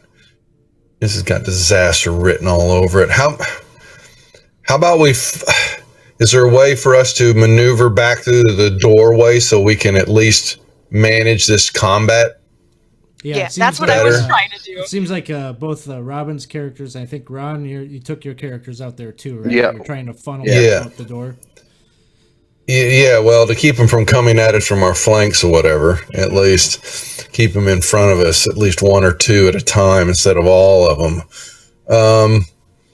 But I'll position up with me and my comrades in one of the doors and let them come at us, and I'll swing. Yeah, I don't have a choice if they're inside melee range. All right, there's Drager. That one. Gotta be. I am going to change my dice color after I'm done with this. This is sickening.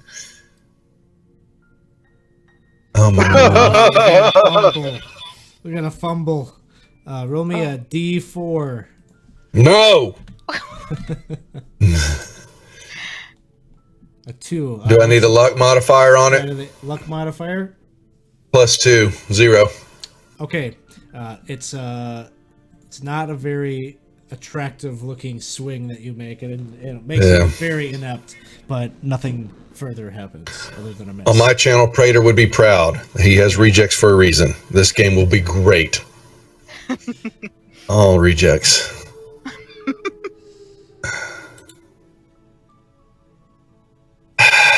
Darn it. I'm done. I've only got 2 players. Right. I'm 50% down. I gotta stop being so mean to Duff. I gotta start. Yeah, you do. Hey, You do. I need to kill him some more Cliff characters. Cliff, it's your turn, as it turns out. My characters are backing out the door. Okay. All right, the Beastmen start to take their turns. The first one, there really isn't such thing as a ready to action in DCC, but I'm going to go with your plan that you got here. And so the first one comes out, and Robin, you've got some characters there. I've got Cynthia in the doorway. Cynthia, I'll let you make an attack roll. Oh, before okay. This one. All right. Yeah, she's the one that has the long sword that isn't in the actions. So do you want me just to roll the D20 again? Because I can't really... Yeah. Okay. That works. Ooh! Oh, man. crit! Yeah, it's so great. Everybody else gets with me. Roll me a Sorry. D4. I fumbled Okay. too, bud. Oh, I'll have my turn. Trust me. 2. Do you have Two. a luck modifier? No. Okay, 2. You are going to do an additional 1d4 damage. All Nice. right. So you can roll your normal damage and a 1d4. So what would the damage be for a long sword? D8. Is that a D8? Okay. So she rolled D8. 1. There's a 1 on the D8. Yeah. D4 And then- could redeem this. Come on, a 4. And then roll the D4. Yep. Okay, Another 1. Any strength modifier? No. Okay, so the Beastman takes 2 points of damage. Unfortunately, Yeah, that could have been really good. it could have been It really was. good. They take a stab at you with the spear, and Oh, it's boy, not Cynthia. so good. They miss you. Yeah. So you're in melee with phew. that one. Okay. Next one piles out. And Robin, did you have another character in the vicinity? The other three are on the other side of the door, but they would be right on the other side of the door trying to make a gauntlet. So Ralphie, Captain Ovaltine, and Sure are all Okay. out there. I'll let all three of them make an attack roll on this next one. Okay. We'll start with Ralphie with his pick. Let's do that. All right. That misses. Yeah, that misses. All right. And then Captain Ovaltine has a pitchfork, so I'll pull that one up. It's not great. A strength modifier? No, because that one I can Okay. actually do through the action, so no. And then the last one is Sure, and she has a short bow, so can she attack with that? Or should Sure. I do melee? I mean, she has the dagger too, so if it's melee, I could use that. If you had it in your mind's eye that she was readying a shot at the next thing that was coming through the door, go ahead. Okay, we'll do that. Okay, that'll hit. All right. Short bow. Everybody roll else a d6. hits. Not fair. All right, here it is. Ooh, There's that's six. Nice. that one goes down. All right. So then the next one that comes out is going to attack one of those characters. Okay. Yeah, Yeah, you think they're all waiting. yeah. Picking on me. That one misses. Next one comes out and gets a crit. Oh no. Oh.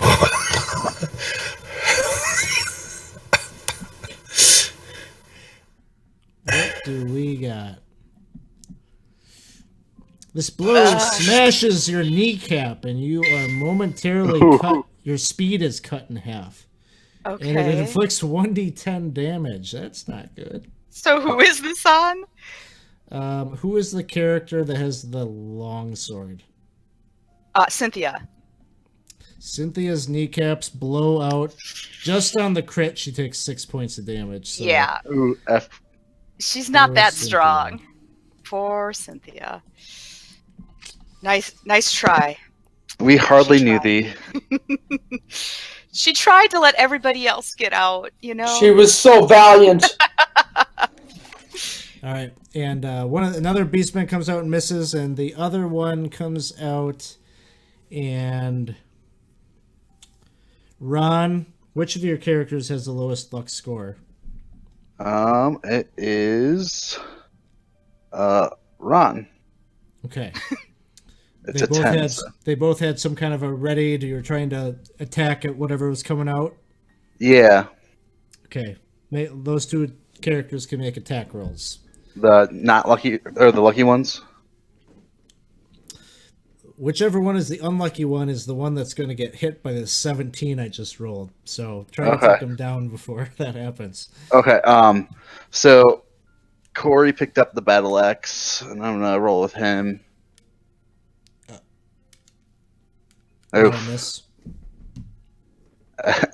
And Paul. That's not. There we go. Oof. So sorry. So which one has the lowest luck score? Ron. Okay. Ron's gonna eat 1d8 points of damage. He's dead. He's got one Big hit point. 8. Ron goes down. All right.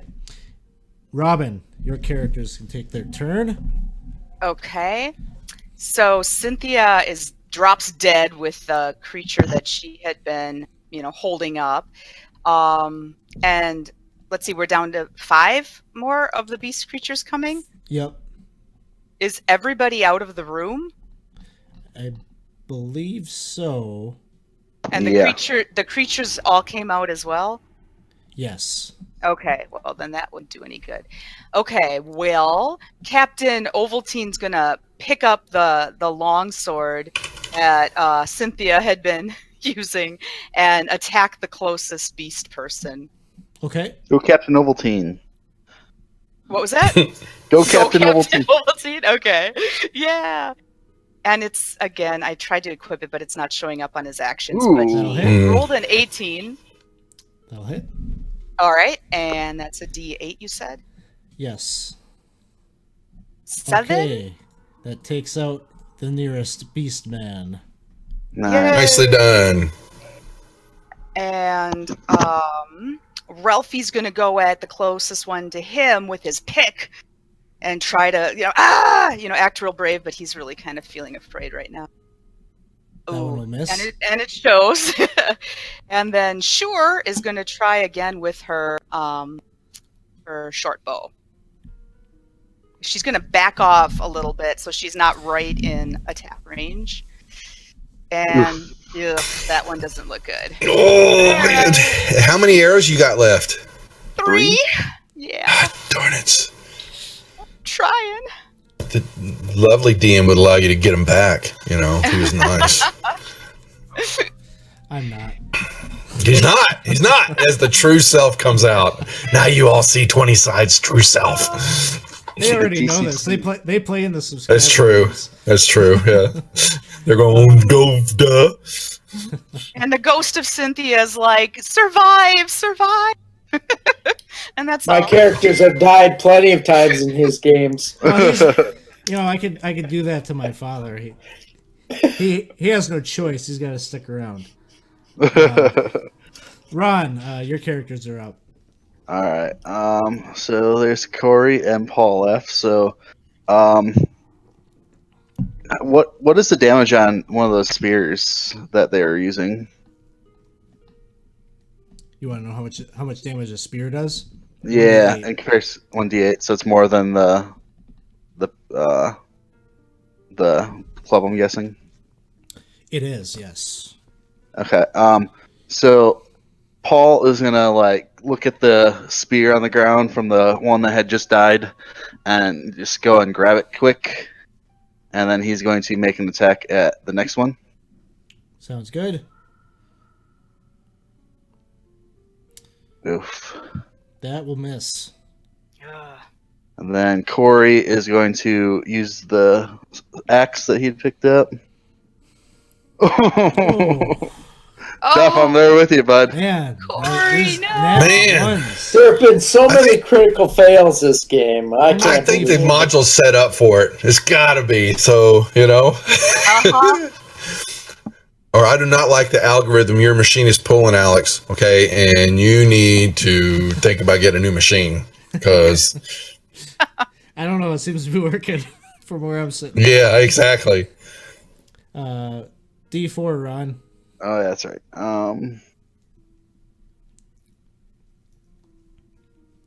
Okay. Any luck modifier? Yes, +1. +1. Okay. Your incompetent blow makes you the laughing stock of the party, but otherwise nothing happens. Oh. Corey's face gets all red and kind of goes and whimpers a little bit, trying to step away from the guy he just wildly missed at. And then I'm done. So that's all I got. All right. There's Duff. what? My guys are incompetent, man. So, I'm just gonna keep swinging. Okay. We got Is three. is there we any? got 4 Yeah, I was total. gonna. One is injured. Okay. Well then, yeah, we'll dogpile his ass. Okay, so excuse my French. Sorry. Yeah, we're gonna club. Get him. Language. Bingo. Nice. That'll No hit. modifier. Nice. Okay. No, I'm giving that. See, it's giving it to Tiberius. Yeah. How am I? It's no one's targeted, but it just through Tiberius Cliff's guy got the damage. Yeah. I don't Do they not understand, have Do they not have NPCs or monster at least image They do. in the I module? suppose You haven't used them. Yeah. I could drop the tokens out here. I think you're the only one It's- doing that to characters, though. Yeah, I noticed that. That's what I thought. So it just one of them. There you go. That will help. And then we can now active PC not listed in Okay, let me. So hold on. Let me click on dagger. Number 6 is the one that has damage on it. Yeah, okay. And then daggers. Whoa, my weapons all disappeared. Hold on. What the hell? Equipped. You did weird when you did that, when you dropped them on and I got that error, my there it goes. Okay. They showed back up. I had to reload the character sheet. They gotta work on this a little. Mm-hmm. It's very new, so I see like that targeted Muffin Man, but wow. A 7, so I'm assuming that's gonna miss. So with a long sword. But you had the one the hit that was 3 damage. That's correct. Yes, to Come on, everyone loves number the 6. Muffin Man. You can't hit. I'm sorry. Oh, I killed one. Yes. We just skew. That just like went through from one side of the head to the other through an ear canal and just bludged him. Man, and twisted the blade inside for a little bit, And then kiss my biceps. Mwah, mwah. Excellent. Feeling tough. Yeah, and then he's gonna die here in a second. So what the hell? Cliff. How many are left now? 3. Okay. Chip is stepping forward with his pitchfork, and he's gonna attack whichever one is damaged there. That'll hit. All right. They're all healthy. Nice. Yeah, you just damaged one. Yeah, I just killed the one that was hurt. But lay some damage on it, man. Lay it. All right. Ooh, Nice. come on. That's 9 damage. Then. That's an overkill. Nice. Very nice. You lopped his head off. He's really good at this. Okay. So that one went down. So Tiberius is going to attack the next one. Okay. Oh, and it's nice. a crit. Roll D4. Add your luck modifier. It's all everything's balanced perfectly.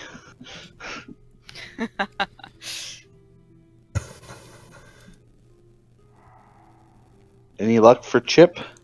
I don't have a luck modifier Okay. with Tiberius, so All right, you're going to jab him in the eye. You're going to inflict an additional 1d4 points of damage. my weapon is a 1d6 plus Sweet. 1. So you do 1d6 plus 1 plus 1d4.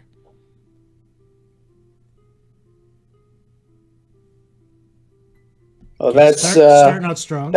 Yeah. that'll be 2 damage then. Roll high on the D4. All right, you take one out. Nice. One standing. Nice. Nicely done, folks. Okay. All right. The Muffin Man is going to take him on. Oh, the Muffin Man. He's just not a very good fighter. Okay. And then the Beast Man. What did the Muffin Man attack him with? What did he attack him with? Yeah. A club. Love. He goes to swing him with the club, and the Beast Man just looks at him for a moment before he thrusts a spear forward and he says, "For Mulan, I will die for the glory of Mulan. He will rise again." And he swings and he rolls a 19, Oh no. dealing 3 points of damage to the Muffin Man. Oh no. Oh, the Muffin Man goes down. Oh no! Someone save him! And then your party will dogpile on this last one and take him out. Yeah. Vengeance! The Muffin Man will be avenged. Muffin Man. Aw. So combat is over. It was a valiant battle with these beastmen, but they seem to be guarding something that layers deeper. Yeah. Yeah. Let's go up where they were, guys, and see if they had anything up there. Okay. Yes. After we collect all of our goodies from our compadres and Right. re-weapon up. Well, Um, and they had spears, but did they have anything else that would be useful to us, or that looks like it would be useful to us? any kind of like armor that we could steal? Well, Or keys, or you did have the skull, that bleached skull, is adorned on top of the beheaded beast man. But when he lost his head, something clanged to the ground. This like silvery chain that he was wearing on his head came loose and fell to the ground, and it seems to be composed of these silver skulls. Piece of adornment he was wearing. Each skull seems to be branded with a rune. There's someone with jewelry. There was a jeweler. oh, Or did they Tiberius. die? Is Tiberius still alive? Mm-hmm. Yes, he is. Maybe He's- Tiberius can look at it. Tiberius, the craftsmanship of this precious metal, this silver, is exquisite. You've never seen anything like it. The detail that was detailed in these very small skulls is... I need to have that in my shop. I could sell this. Yeah. I think I have a buyer for that one. Do you know anything about this item? Like, is there anything special about it? It's exquisite craftsmanship, but I'm. It's purty. Do you recognize the runes at all? Is that something? I'm good at jewelry, but I don't think I can read any Oh, runes of any sort. those aren't like standard jeweler's runes or anything. No. Other than that, there's nothing particularly special about their weapons. Inside of the tower, chains drop down from the ceiling up above, and these individuals, these people that you recognize, are on meat hooks just hanging there, and it's grotesque. More of our villager friends is what you're saying? Yep. And the beastmen there's all sorts of nasty... Oh, yeah. Oops, sorry about that. Oops. Ooh. Yep. Oh yeah. I'll turn that down. I totally forgot it was going to be that loud. Sorry. That's not the response I usually have when I see it. Yeah. It's all my friends. Oh, yeah. Oh yeah.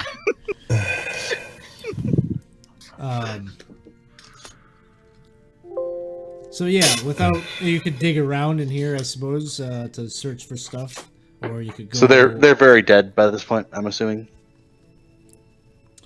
One of your characters goes up to check on them, and you can see it draws in air, gasping. This emaciated body. It's still alive, Oh no. and you see a look of recognition.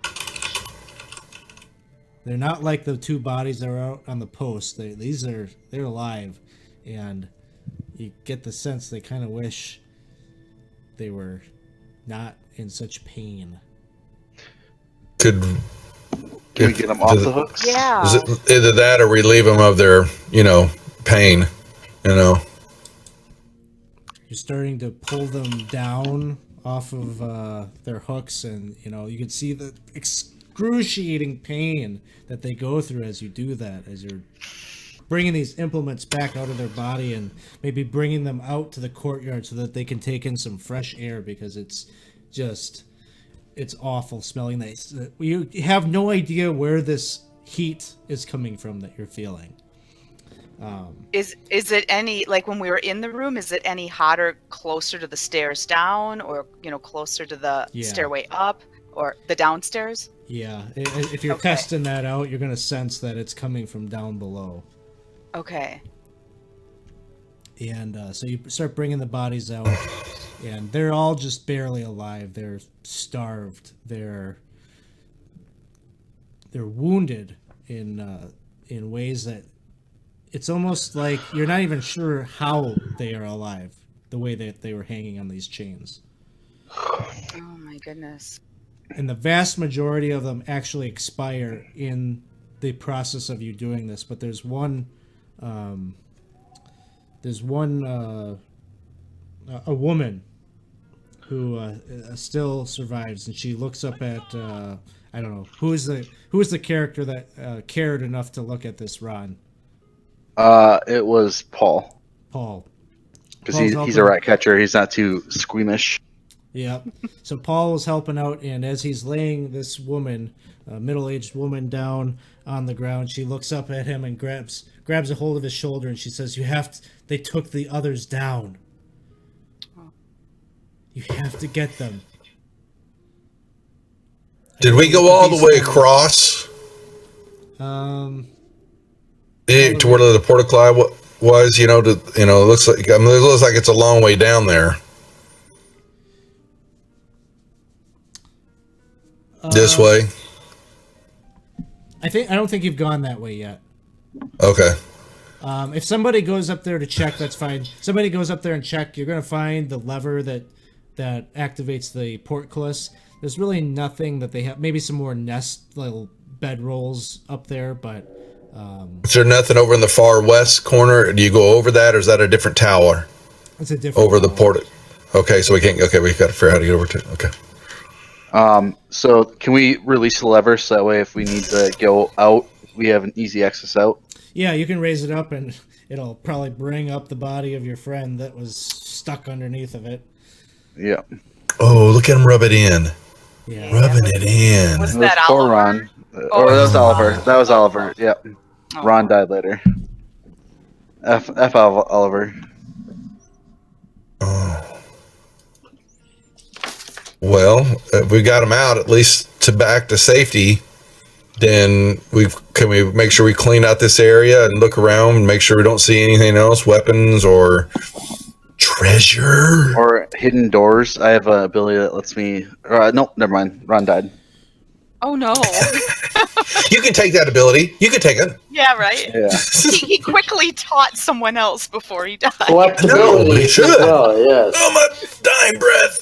Learn. So you're gonna spend some time digging around in the main tower here where they were Yeah. resting? Yeah, why not? You will find Yeah, baby. 53 silver pieces, 23 gold pieces, and 2 platinum pieces. In an Give it to the party. An elven short sword set with emeralds. Ooh. Do we roll for who gets that? How do you do that? You could either roll, yeah. You could, if you guys wanted to do it that way, that's fine. So who's got anything? I've got a club. Does anybody have other stuff like that we can? I just had picked up that battle axe and the spear from the guys that attacked Okay. us. Why don't you, if you got a club, that's only a D4, right? 4. That's right. Yeah. Yeah, so why don't you take the sword? Okay. I would love to. I appreciate it. Kessler, Kessler? the slave, Yeah, he deserves it. He's a slave. is gonna have a pointy weapon. He could buy his way out of slavery after he's done. Is that a D6 or is it a D6. Oh, Yeah. D6. Yeah. Barely can lift it, but it's a D6. He's not very strong. And it's wrapped in a simple green cloak that maybe you grab also. A cloak? Yeah. Ooh. fancy? He purdy. He's not used to clothes. You also find a couple of torches. Maybe we'll need those as we go down too. So we better I got a take those. backpack or a waterproof sack unless somebody else we get backpack we can put the torches in. I think a waterproof sack is probably a good thing to put torches in, so that way they don't get wet. Okay. All right. Who's that? Drager? It's Drager. All right. Hey, Eraser TX, thanks for the follow. That's one of your Oh, guys, good right? job, Racer. Yep, yeah. Racer's been in many channels, but yeah, he happened to drop over and wanted to know your channel name. I appreciate it. Simple green cloak. Oh, it has a map in it. Ooh, maybe it's an elven cloak. Maybe It Sewn into the hem of the cloak is a treasure map, inked on vellum, and leading to the location of the judge's choosing. Give it up, Mr. GM. I've got a map. Mm-hmm. It is And not, you gave it to me.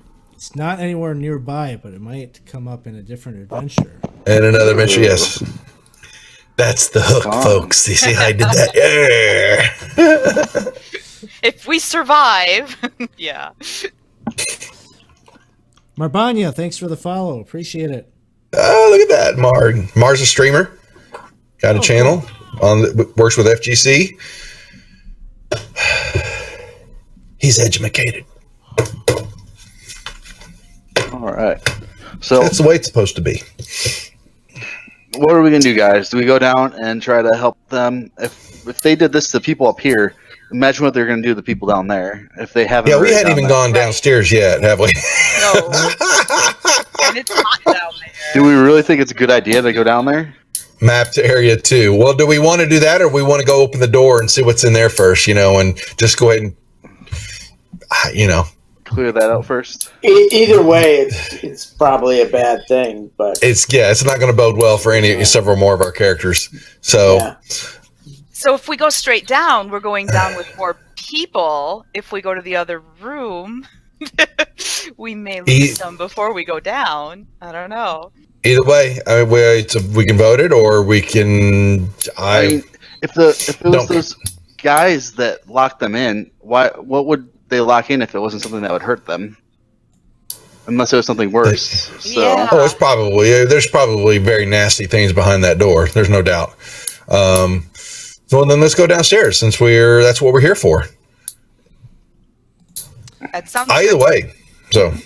Unless someone really, really wants to see what's in that other room, I think going downstairs. What's behind door number 2, folks? I know. We got to figure out where the furnace thermostat is, because we got to turn that off. Yeah. Yes. Well, that means then fine. Let's go down. And unless somebody else wants to, I'm not opposed to either one. Okay. Do it. Bring the pain. You say that now, but I know. when you roll I'm gonna, one. I'm gonna bitch up a storm when he kills my next character. Well, at least you're honest. I don't like this channel anymore. Very self-aware. I quit. Throw the table up and just ruin my computer screens. Oops. So that would be interesting. you climb down. These stairs go down quite a distance. You probably estimate you're down at least 50 feet from the surface level.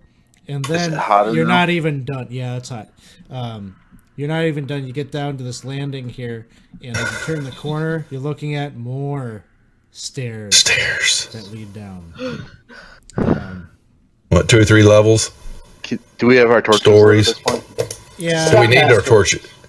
You would need your. Do we need torches? So. We do. Well, then how many? 1, 2. So looks like we're going. Well, how much is it? Standard torch, like light? I mean, since 20 and 20, or yeah. How many of us are there now? Looks like there's there's 9 left out of 16. Okay, so I have the candles from our good fallen compadre Ron. So if we wanted to have the people in between have those. It's going to end up being basically irrelevant. Your candle will give you like 5 feet of bright light, and then. Well, if we get desperate. So you start to Ralphie. head down. Oh, sorry. Go ahead. I was going to say Ralphie's a dwarven miner, and he can kind of lead the way. He's got infravision and a lantern, so he wouldn't mind kind of starting the way. Oh yeah, Corey has a This lantern makes sense. too. So Ralphie leads the way. Corey will be up front too with a lantern. Ralphie, you smell gold. This is a DCC dwarf feature. You can smell treasure. Really? Oh, treasure! Dwarves can do that, or anybody? Dwarves can. Dwarves can. That's cool. They can Corey sense precious metals, and I wouldn't know you killed mine, so that's okay. Corey and Ralphie will start talking about. Chattering about it. Sorry, guys. I just want to get this piece in here. as Robin, your character, moves down and picks up on the scent of gold, and you look down right in front of you at the base of the first stairway there. There's like 3 gold coins laying there before you would have to move forward to the next set of stairs to lead down. This is all stonework. Ceiling, it's not too compact. The ceiling's, the tunnel is probably like 10 feet height wise, and the tunnel is leading down on a slant as you're descending the stairs. Go ahead, Ron. Sorry. Oh, I was just saying that Ralphie and Corey would start chattering about the gold they sense and kind of point it out to each other and say how peculiar it is that those gold pieces are just sitting there. Mm-hmm. Oh, you got 2 dwarf characters. Yep. Oh. Very nice. So do we want to go proceed with caution? Do we still have that pole? I've got a 10-foot pole. Unless somebody. Yeah, Ralphie does too. I mean, Okay. if I don't mind using mine, if you want to come up and try to poke at something, you're welcome to. Yeah, I think that we should just poke at it because it seems like a trap. Oh, the coins are sitting there on the ground? Gotcha. Yeah. Sure, then we'll stand back. Yeah. Yeah, let's just press down on it, kind of hard around it, and Just wrap See the coins move. Tap, See if the coins actually move too, or maybe they're stuck to the ground. Yeah, looks like you can manipulate them and move them around. They shift around and skate around the stone floor. Can I They seem scoot real. one close enough You to want- see if it looks like a normal gold coin? Would I be able to see if it has? Look up. Yeah, The you're looking at it. imprints or- You can even smell it. You smell it, and you look Oh, at it smells good. You got to bite it to make sure. I'm not biting anything that's been laying on the ground around here. Only live once. You never know. Well, whoever found them, whoever smelt them first, go for it. They're yours. What do you think, Corey? Should we go for it? they're all yours. Okay, Ralphie's gonna pick up the gold coins. Ralphie is 3 gold coins richer. Nice. But here comes the right. but. No but. Why would you think that? Yet. Look at his face. Look at him smiling. Yeah. Here it comes. Isn't that Whammo. terrible? What's on the gold coins? Does Yeah. it have any writing on it? Yeah. It is of a mint that you'd be familiar with. It has the local, the Jarl that presides over this area. Someone that does not care too much about your town, and you all only barely know who he is.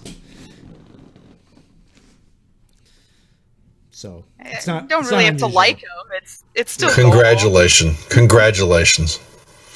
Yeah, but still, somebody left them here, or it fell out of someone's pocket, or it's. Do we meant sense to any more? distract Like us. it would have been like a trail that was left behind?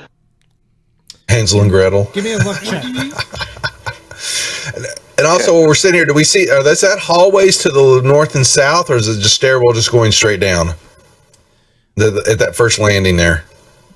The Excuse me. it seems that the stairway just leads down to there's an archway at the base. But Ron, your character, indeed finds that there is. You push against the wall here, and there's a secret door Ooh. right here.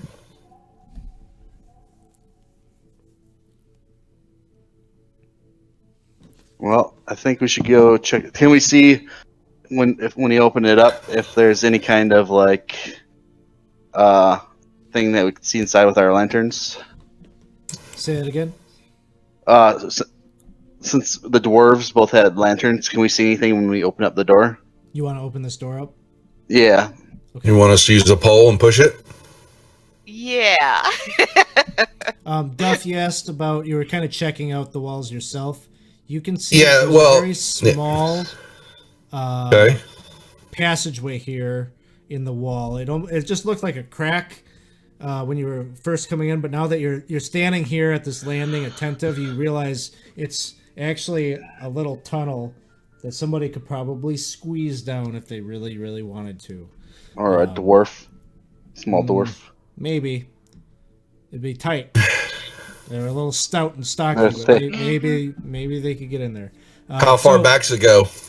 It curves out Well, we can't tell. around Okay. and you can't tell. So you guys push open the north door there, and what you see is this narrow hall. It's cut from stone blocks that are not so weathered. It actually this seems like pretty well preserved in here. It's very dusty, however, and there's cobwebs that hang from the corners of the room. And there's a trio of chests, wooden chests, iron-banded chests in here. Okay. Do our senses go off at all for the dwarves? Oh yeah. Oh yeah. Poles Let, beat. can we? All right. There's even So- coins. They're scattered about the floor here. Like someone just kind of maybe was in a rush or something, and they either ran in here or ran out of here with a big bag of coins, and there was a hole in the bag or something. There's a smattering of copper and silver and gold on the ground. Wow. Jackpot. Yeah. So there's 3 chests. Thing is, we're not here for treasure. We're here for our friend. But there might be something in here that can tell us more about what's down there. Ooh, No. Ron, I like you. They would be upset if we left this and didn't take it back to the village. Well, we could They'd be always upset. go like get the friends, and then all of us carry the treasure back to the village. Or we could check it out now and then have them help us carry it back later. You're thinking logically. Do not. So this is Because if there's something that could help us save them, we'd want to What make if sure there's we a- had it. Fair point. big magical weapon inside the chest that could kill all the bad guys down here. So You don't really think that, put do it you? there. I do think that. I'm hopeful. Why not? Let me see. What's my smarts? They laid out like 3 in a row, like classic Mario style, where you have Yep. to choose. Oh, my intelligence are pretty high for my guys, so they know this doesn't sound right. This doesn't look right. I mean, Come on. Yeah, man, make me Ralphie's proud. not very bright. So go for it. Ralphie's going to be convinced, and we'll go with Corey. Okay. All right. Yeah, Robin, you're so Can we- sporting 3 people. You need to take some damage. Oh, I'm taking some risks. Yep. So which I'm would you like teasing. to I am open? Box teasing. number 1, box All right, number 2, or I- box number 3? Paul's gonna hand over the crowbar to Corey. We're gonna open up box number. What do you think? Well, do you want? Hold on. Do you want me to take the 10-foot pole and let's hit each box to make sure that, sometimes I've heard in the past that sometimes boxes aren't really boxes, but the All right. Let's use the 10-foot pole. Is that like a 10-foot riddle? pole. Yeah, the 10-foot pole to take the temperature. Boom, boom, boom. Hit all 3 of them. Okay. You do that. You don't trigger anything. All right. Let's go with box number 2. We're gonna use the crowbar and pry it open. Okay. I did my job. I'll sit Good there luck. with my pick. I'll sit there with my pick to help if it gets stuck. Yeah. The crowbar is an unnecessary implement as the lid opens rather easily and reveals an empty chest. Aw. Well, that's That's Which unfair. Dwarf smell something in. None. Let me think about that. The smell is pervasive because of the coins in the middle. Oh, of on the room. floor. However, I'll let each of the dwarves can make me a personality check. You cut out there. Say that again. Personality check from each of the dwarves. Personality. Oops. They've got personalities? Oh, can't you tell? Ralphie They're rolled. charming dwarfs. So Ralphie's at an 11. Ralphie. I love it. Ralphie, chest number 3. There's something, it's emerald. You're smelling emerald. Oh. Oh no. I know what this smells like. All right. What do you think, Corey? Should we go for chest number It's 3? like that I smell emerald. spearmint. It's a trap. It's a trap. Oh, but emeralds, come on. They're just so pretty. Dwarves are 2. Party. Oh, Alright. Tiberius is interested. You got gems in there? I think Let's, it's emeralds. Go get it, Tiberius. Tiberius, yeah. Can Second. you give us your expertise and tell us if it's actually in there? We'll be on the lookout with the crowbar and the pick in case it's not what it seems. Well, Ralphie doesn't mind. Ralphie can go for it. All right, Yeah. No, you just stay back, Tiberius. I'll get out the spear then for Our legends will live on. Ralphie, What open we the accomplish chest. here. Is that right? What was that? Oh, yeah. Ralphie opens chest number 3. Ralphie, open the chest. It is not locked, and it reveals an empty chest. Oh, my nose never lies. Yeah, I was going to say, swear why is it spilling? Is there a fake bottom to it, maybe? Ralphie? Oh, maybe. I'll take the pick and pick at the bottom of the treasure chest. Okay. You start demolishing the bottom of the chest bottom, and wood is peeling out, and you're hitting the floor underneath pretty soon. I just don't in there. understand. You're looking in there now. If you take the time to sit and look at it, you're going to realize that the chest seems to have maybe there's like a panel on the back end of it, and there seems to be a little handle, like you could pull this thing out. The secret compartment probably can't be much more than 2 inches. Emerald or so. size? Yeah, Yeah. very, very shallow in the back, but there is a little handle and a door that you could pull back. Okay. There you go. This must be where the emerald is. All right. So Ralphie's going to turn the little handle and try to pull open the secret compartment. Okay, give me a reflex saving throw. Oh, really? Come on, Ralphie. Yes. Uh-huh. All right, here we go. That was too convenient. Should have smashed it. Ooh, how many fingers is he gonna lose? I don't know. He rolled 10? Yep. Well, we'll roll a d5. Roll a d5. Okay. I don't know how to access one I of found those. one. Okay, thank you. Oh, it's only one. I think you just went and hooked it with like your pointer finger, and as you bring the lid down, a scythe blade kind of cuts off that finger. You Next end up time like use the Frodo. grappling. Next time use the crowbar. That was my mining finger. Ralphie takes 1 point of damage in the process. Oh no! Ralphie of the 9 So, fingers. Ralphie had 3 hit points, so he's still alive.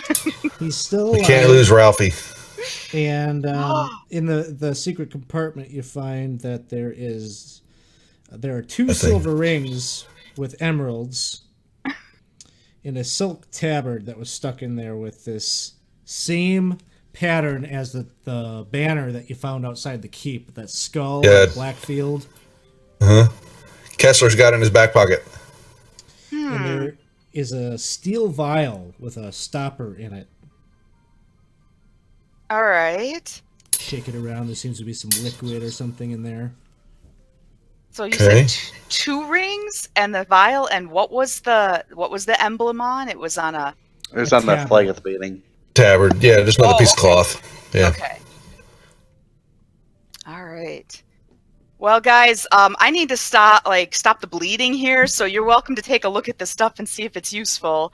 So he's going to kind of Tiberius, go off can you and come try up with to- these drinks? Maybe you can take that that cloth with that skull on it and wrap your finger up with it. Okay, that sounds like a good idea. Ooh. All right. Hopefully it's not too important because it's bloodstained now. Yeah, no, Kessler was gonna take it and go, oh no, I'm good now. I was gonna match it with the other one, but that's okay. Ooh. I don't want it now until you wash it. You'd assess that these rings are worth 15 gold each. Nice. I think these would be easy enough to take with us right now. And I'll pick up the vial and take a look at it. It's just a steel vial. Can I open it up and take a smell of what's inside? Maybe it's a healing potion for Ralphie. Maybe it's a finger growing potion. Oh, yeah! You open it up, it smells like licorice. Licorice. Kind of that. Cough syrup, maybe?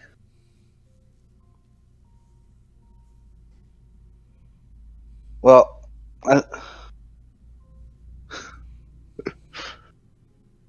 well, let's take it with us, and worst comes to worst, if we're going to die, we should take a swig of it. Maybe it'll help out later. You're always the optimist. I'm so glad we have you with us, Corey. All right. And then, do we don't notice anything from the last chest? You'll open it up, it's empty. Yeah, okay. That's what I figured. Wait, We'll pick up all the check and gold see coins. if there's and stuff any hidey spots in that one. Yeah, I guess we should check both packs of them, shouldn't we? Yeah. Yeah, Use just that open- crowbar. Yeah. You'll check them out. They are not they're not similar to that one. They don't have a secret. Okay. Oh. Okay. All right. So we'll pick up all the coins and stuff on the bottom as well, on the ground.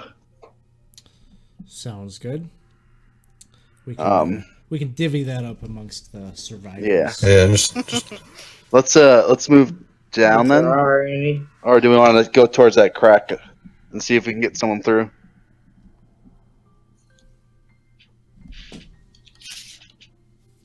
Well, maybe the crack leads to a secret entrance. well, the dwarf. You said it was a small hole, right? Only the dwarves can get through, maybe. Isn't that what the DM said? The dwarfs are probably just as wide as the people are. Anybody could attempt. But Yeah, you must say the attempt.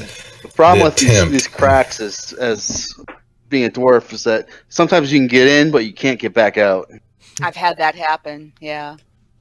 Let's just go down the stairs. We'll keep Where's this the in duck? mind. What about the duck? Yeah, I could send the duck down there if he wants to. Can we tie the rope around its neck, and that way we can pull it back out? Okay. Sure took Cynthia's rope, so is your Well, maybe duck- not around his neck. Maybe one of his. his waist? Around Yeah, something like that. Like a belt on it. like a duck belt. This seems Well, just take a really- dagger and stick the rope and like a stick it in the leash. duck. And, Oh, sorry, Damn. too soon. I'm not cool with that. We want the duck to be able to come back. So you're tying The duck. a big hemp rope around the duck. Maybe I got a string instead. That might be.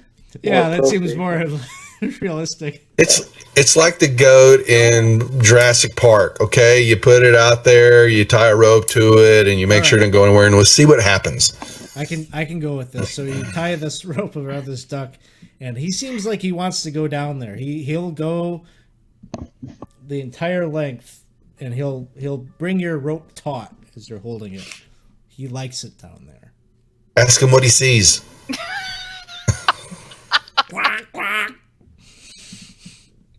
Oh, It was come too on, easy. Daffy. Tell us some It more. was too easy. Well, Who speaks duck? I do not. You Well, don't have duck camp? I only speak It's- hen. It's Chip's duck. That duck is really. He was rescued from the hobgoblins, and I do speak hobgoblin.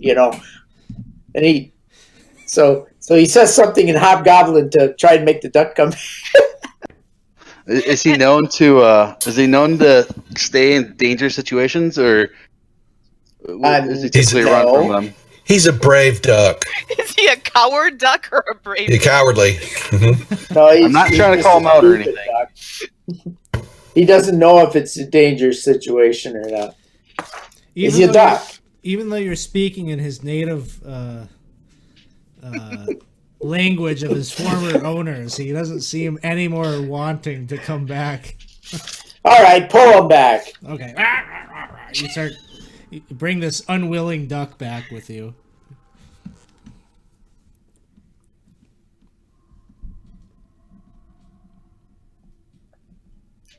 The only thing that usually keeps him away is if he find water or something. I don't know.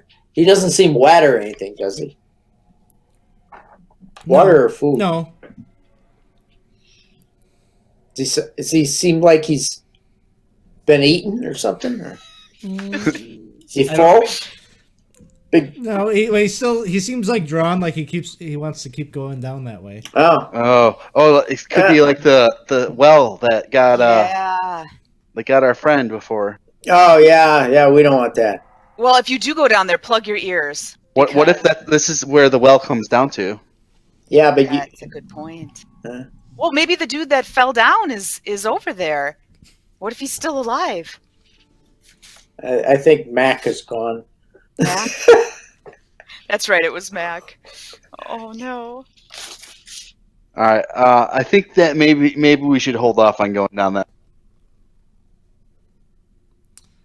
Yeah. I think we should just go down the stairs. Let's find this evil and vanquish it.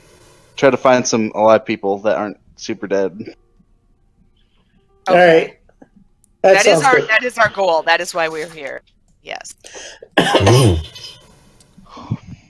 So you move down the hall and into this area. You step off of the steps and into this long hall. There seems to be some kind of a pool with still water in the center of it. All around the walls of this chamber are elaborate mosaics that depict looks like foul ceremonies from some kind of ritualistic kinds of sacrifices and things like that. Some of them even depict baleful fiends, winged demons, and things like that. The walls are very slick with condensation and algae.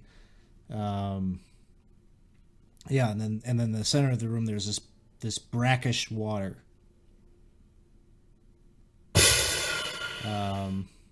The hall seems to extend. You can see with your torchlight at the end of the hall there seems to be a tunnel that bends down to the south, and looks like maybe you can see steps leading further down.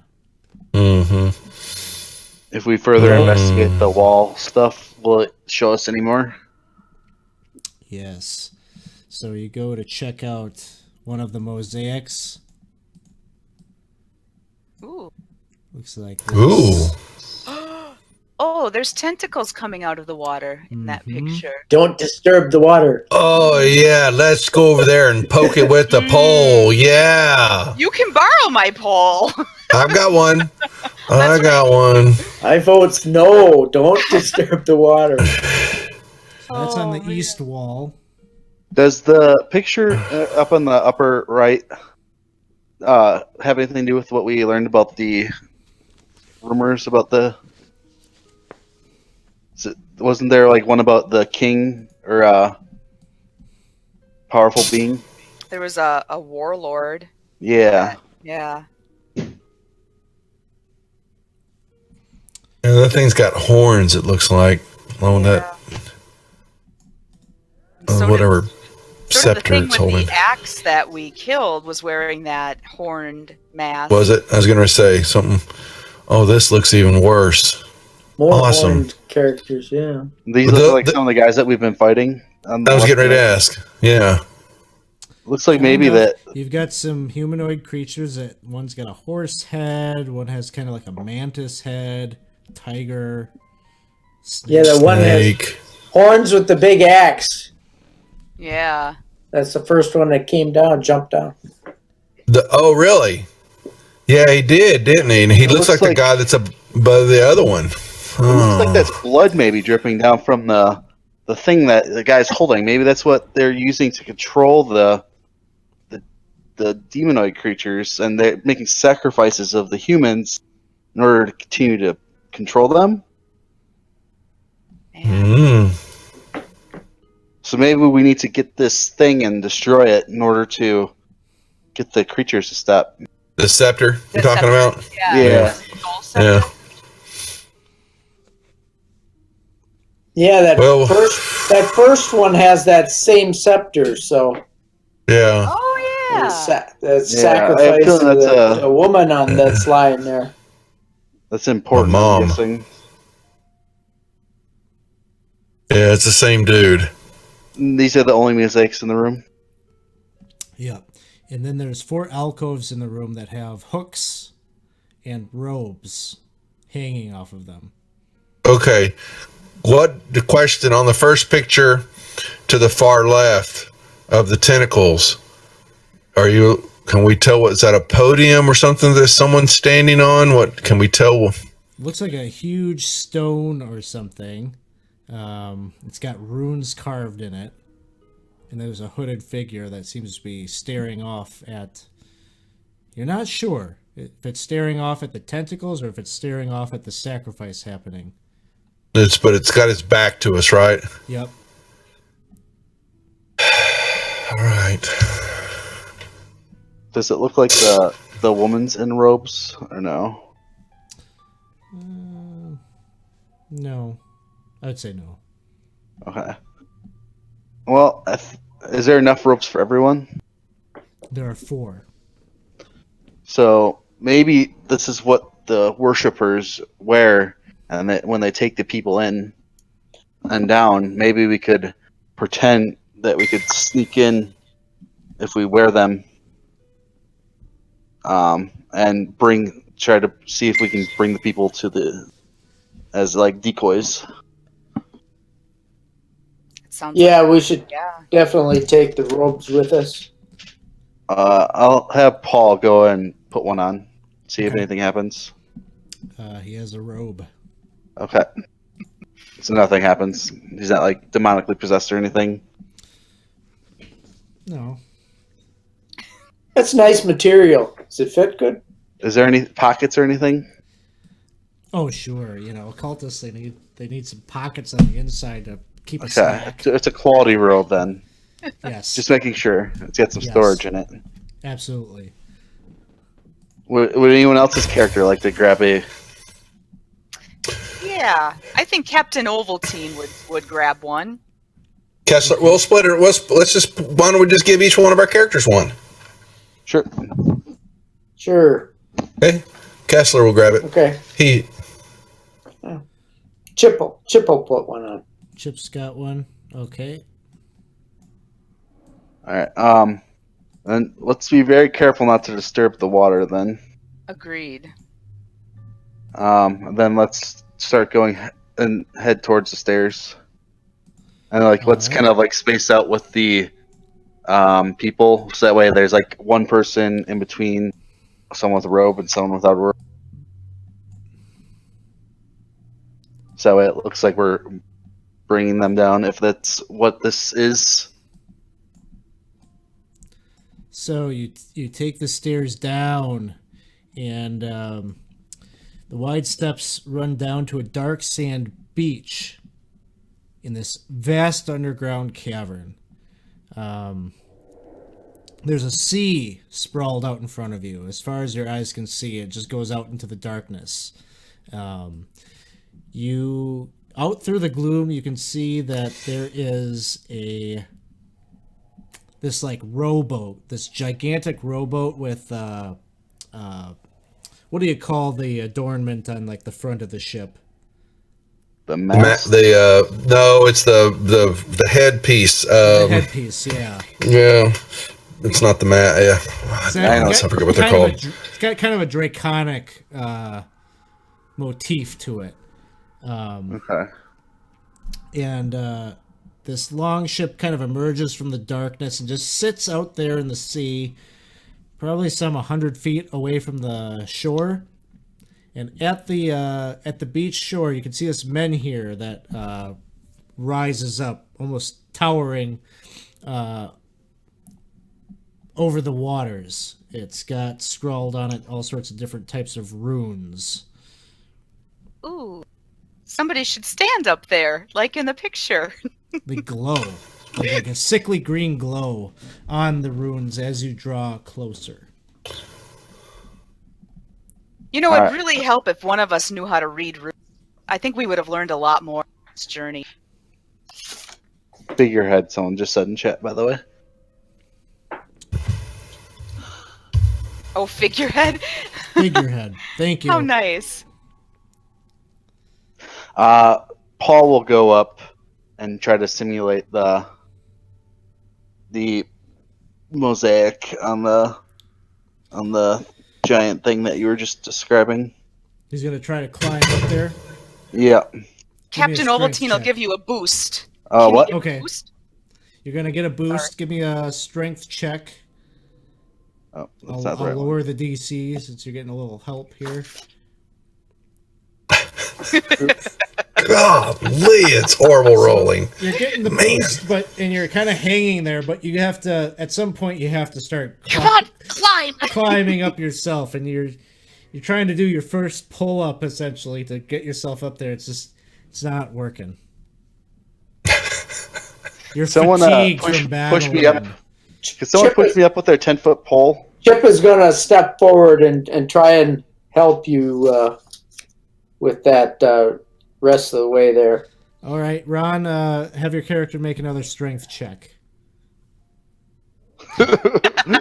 Yeah. He's Awesome. just too Sorry. fatigued. Oh, for goodness sakes. Captain Ovaltine will give it a try. All right, give me a strength check. Okay, let's see if I can. Oh, quit that. Oh man, Captain Ovaltine puts you to shame and just starts like climbing Just up there. climb over your back. Yeah, uses you as a ladder and climbers up there. And what you find at the top of the menhir, there's a little altar with a candle, black candle, single black candle that's kind of melted away, but it's still there, unlit. There's a candle up here. It's not lit. And it's Don't- been burned. What do Don't you light think? it. Don't Where's light our it? candle? Where's our candle maker? He Don't tell died. me he died. He died. Oh my god. Maybe I don't- that rowboat will come to shore if you light the candle. I'm gonna stay here for just a second. Yeah, here's. Damn it, candle maker. Oh, He could have told us all about it, but Ron. no, he had to die. I don't mind trying to light it, but I don't have anything to light it with. So It's got just Don't bad think I news. do either. It's a black candle, We have right? the- Is we what he have the said. torches. We have the Oh torches. man. Oh, I mean, we do have the lanterns and the torches. so torches. Yeah. yeah. Someone could toss me torches. That sounds perfectly safe. I mean, let's hand up a torch, or let's have the other characters boost up. I guess I can't get up there, but I can hand off a torch, and you kind of reach down and grab it, Okay. and I then think you can get a better look then of everything up there. So here's the other thought. In the picture there were tentacles coming out of water. We assumed it was the pool. Might it be this water? Maybe look at the images he sent us. Dread Hall, East Mosaic. It looks like that doesn't look like a lake or anything like that. It looks like a small pool. Okay. Yeah, that Just they're coming check. out of. Yeah, I went back and looked at it.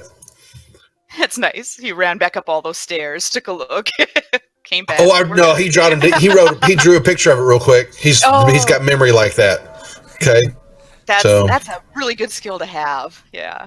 I made it up. Isn't it great? Oh, So, Well, what would you like to do? I think we kind of have to light it in order to progress this, based upon what we're seeing here. Unless we want to go fight the water dudes. We don't see anything else around here. Or this like little stream that's like dripping off. Can we see anything up that way at all? If we go investigate that. Okay, you're looking to where this water here is going. Yeah, you'll see that there's a small little crack in the wall that you could shuffle down into. Hey, Daffy, is this where you were before? Quack, quack, Send quack. the duck. Yeah, Yes. does the duck want to like go towards that at all? Nah. Nah, He's like, definitely he not. takes a little smell, and he kind of backs his way up away from there. Chicken. I guess that's not where he was before. So See, ducks take offense when you call them chicken. So I have a chicken, but Oh, the dwarves maybe smell something down there though. Really? Yeah, sure. Dwarfs, your radar's going off. Your gold Corey, sensors. what do you think, Corey? We need to check that out. I mean, I know What do I've you already smell? lost a finger. What are you but smelling, boy? What are you smelling? What is it? Can we do a check to see if we can figure out what it smells like? It smells like gold. Smells like gold. Well, We need more of it. we kind of need to find these people. We don't have a lot of time at this point. Yeah. If we go in there, we don't know if we're going to be able to get back. Yeah, I remember saying that before I lost a finger, but whatever. If that's the way we're going now, whatever. The winds have Well, shifted. They saw what happens of greed. The thing about this one is like it's the same thing with that other like covet. We don't go in if we can get we got some rings, and you still got some other fingers, so you could still wear them. Yeah, that's true. It'll glue back on. It'll bring attention to my non-nubbed finger. a missing finger is a sign of pride for a dwarf. There you go. Yeah. Well, tell about the cool story of how you lost it. Well, we only live once. I'll just send Drager up to. If the dwarves want to, we're both all about the same on characters. Yeah. So Ralphie we got to wouldn't mind- find these people. Yeah, Ralphie wouldn't mind exploring or staying back. Either one he's up for. So Drager's going up through that tunnel, Sure. Why not? taking a peek in. He grabs the pole from Kessler and he goes up there to push on it. Yep. You And go prod into around while he's. You go into the inky cave, and once you get past like that stream of water that's coming off of the lake, it kind of brings you. It descends down a little bit, and you're in this fully submerged chamber. The water probably it's at least it goes to your ankles, and you can see that there is a skeleton at the back of the chamber in a robe similar to the ones that you pulled off of the hooks at the back, kind of half submerged in the water. And so I'm using the 10-foot pole. I'm just keeping it in front of me, using it to wade the water. I'm keeping my water distance in front of me. I'm getting a bearing. So you start to kind of slosh your way through. Man, you know what? I think that skeleton needs to be checked out. As you start to move into the room, it's dark And in here, you here got it a torch out. comes. Here it comes. As you get halfway into the chamber, Yeah. there's something underneath the water that brings up like a crimson glow, like a red light is shining up through the water. And as you kind of pull your hand up, it's brilliant. And you're trying to keep yourself from getting blinded by it. It looks like it's some kind of coloration that's coming from the right hand of the skeleton underneath the water. Light's coming from Red light the skeleton. coming from its hand. So if I stop and back up, Starts to dim. does the I'm smarticles. Ooh, where are those rings? Who's got the rings? I think it was the jeweler that had It them. was, Tiberius. Ooh, I wonder if maybe we've got, so 3 rings of power. yeah, I'm pretty smart. I think I am. Drager is. So I'm wondering if he should make you go back into one of the rogue figures, maybe with the ring. Maybe we should have. You're supposed to have something on, because if it looks like it's coming up from his hand, then maybe someone with the robe and maybe the ring or something like that should come into the pool area. I'm going to call back for one of them that's got a robe and get a ring. Okay, so you get one of these silver rings of the emerald inlaid rings. Whoever's got one of them with the robe on, one of the characters. Tiberius doesn't have the robe, but he can send Chip in. Chip's got the robe. So Chip, you start to navigate into the cavern. And I'm going to point. I'm going to tell him what I saw, why I'm calling for it, and let's see what happens.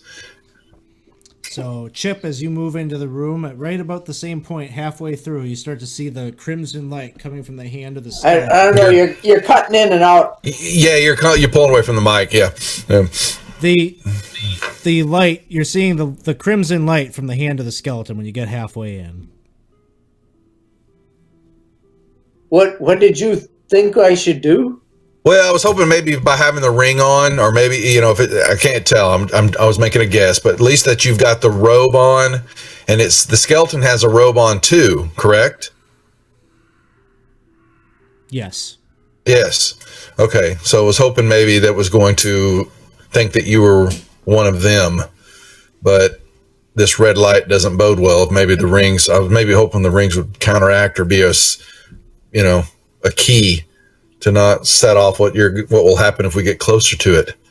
Do you think it'll help if I light the candle? Still standing there with the torch. Go for it. Let's go back out once. Okay. All right. So y'all exit the cavern. Yeah. Robin, your character lights the candle. Captain Ovaltine. And where's the candle at again? I forgot. It's up on top of that menhir. That big. Okay. That big towering rock formation Okay. with the runes on it.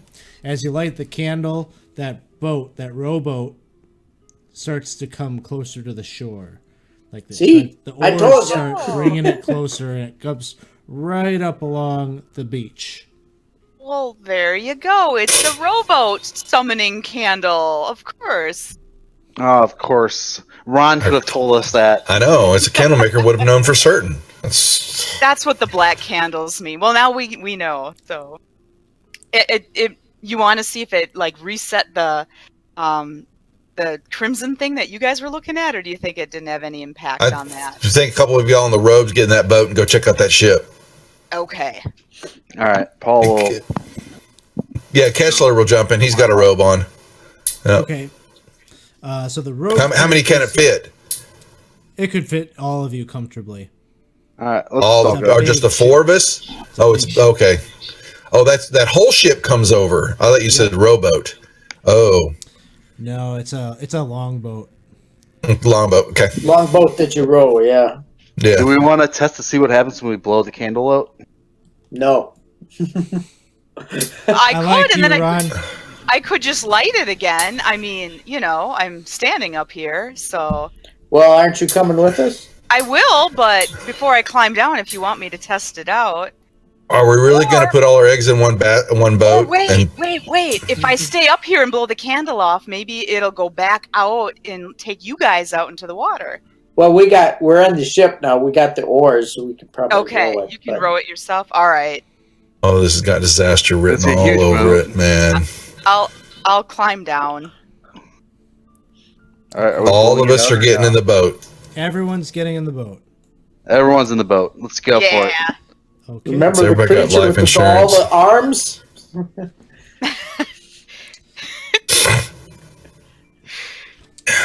All right, what happens? Use that ring to not die. Blow out. Get in the boat and then blow out the candle.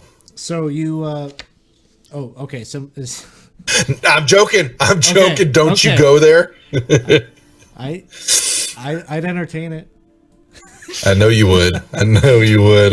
So you start the boat. You don't even have to row this boat because as soon as the last person gets in, it starts to move on its own. It just magically seems to be rowing itself, and you seem to be drawing closer to this almost like pyramid-like structure. It's got kind of a ramp that circles around this ziggurat. And you can't really tell exactly what's going on up there, but there's definitely others that are lining the pathway up the ziggurat, and at the very top you can see that there are some roped figures, and you're hearing some screaming happening from the top. And so as you're all trying to take in what exactly is going on up there, your boat like kind of stops and is jolted around a bit. Uh-oh. Tentacles. We're not at shore yet? We're like still out in the middle? You're like halfway from shore, halfway to where this ziggurat is. And yeah, you look down, you can see this big squid-like tentacle has grabbed a hold of the hull and is shaking it. The Kraken's loose. Yeah. Anybody Nice knowing ya. know anybody a sailor or know anything about water Hell fare? no. Man. Knows if you cut a tentacle off, 2 more grow back, right? Oh, that might be. I wouldn't know. So let's just try stabbing it to death and not cut off any tentacles. Okay. You yell over the I don't ship. think we're getting anywhere across, so I'm gonna yell at it. Let our ship go. You can hear in your head, I require the blood of one. That is the toll. Uh-oh. someone has to pay the toll. Someone has to pay the toll. Who's got the finger? Which one of your fingers are cut off? Can we just use a little blood? Maybe it's still bleeding. Yeah, it's bleeding a little bit. I could throw the cloth in there that has the Dude, blood Can we on grab it. the finger? Well, I 'Cause it have could- the finger. I was going to save it, but yeah. if Try it the helps, cloth first. Try the cloth first. It's got the blood in it. Yeah. Okay. Throw that over. Yeah. We'll drop that over. Yeah. Wherever the monster's at, wherever we can see it coming up out of the water, yeah, do that and see what happens. Here's blood. And You're gonna Ralphie drops. Squeeze in the blood of your finger. You're going to drop your actual finger down there. No, Ralphie will throw his finger over, to try. Oh, Ralphie, we love you. Way to sacrifice.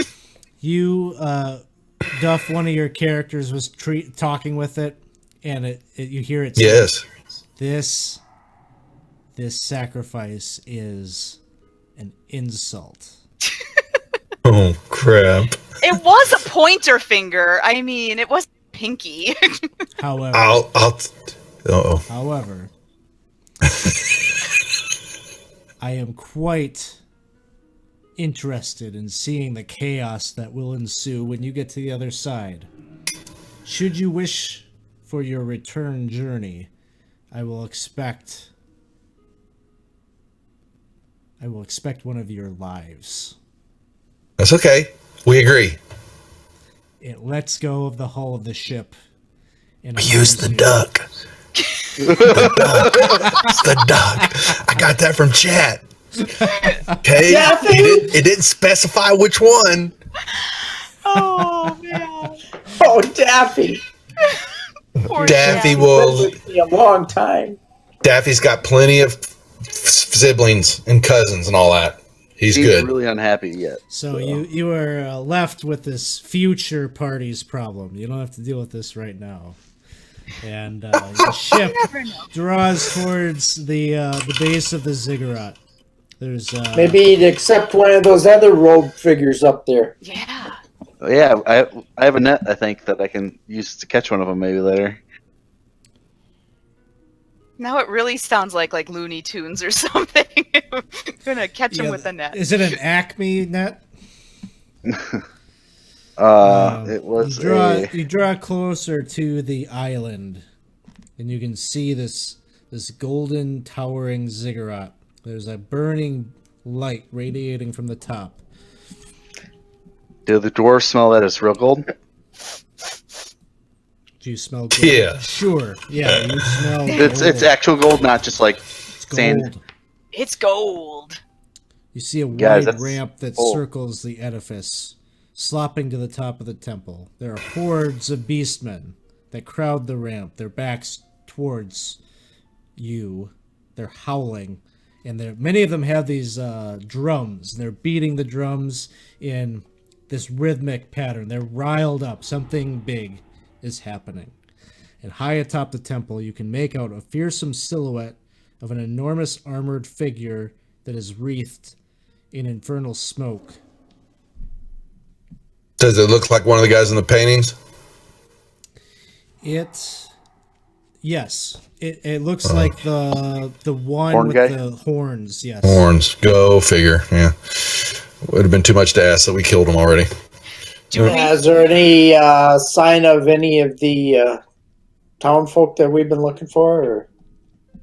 You can hear their screams Yeah. from atop the ziggurat.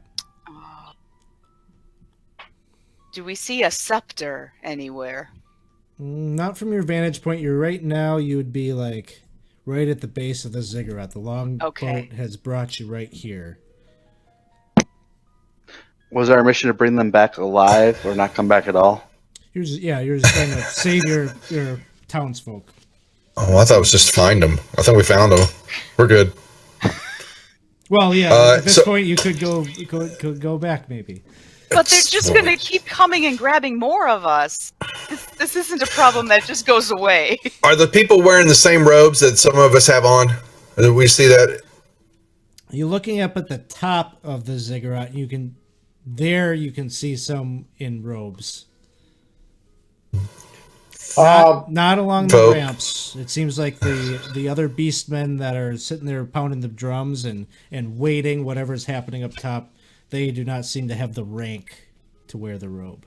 How crazy would it be for us, the 4 that got robes on, to circle the other 5 and we walk all up there and just Like we're leading more sacrificial figures up there. exactly and go to town as soon as we get near that dude, just charge him. And if you see a scepter, grab it, because it seemed like that was... Yeah. What's our possibility, like knocking him off of it, like kicking him off of it? How tall is it up there on the top? How much room is up there on the top of that ziggurat, the platform? You estimate that it's probably about at least 20 feet by 20 feet. Okay, yeah. Do we have any other choice? Yeah, do we have any other choice? Because we got to get up there and look like we belong here Right. to get past all the other, beastmen. Yeah, just walk with confidence.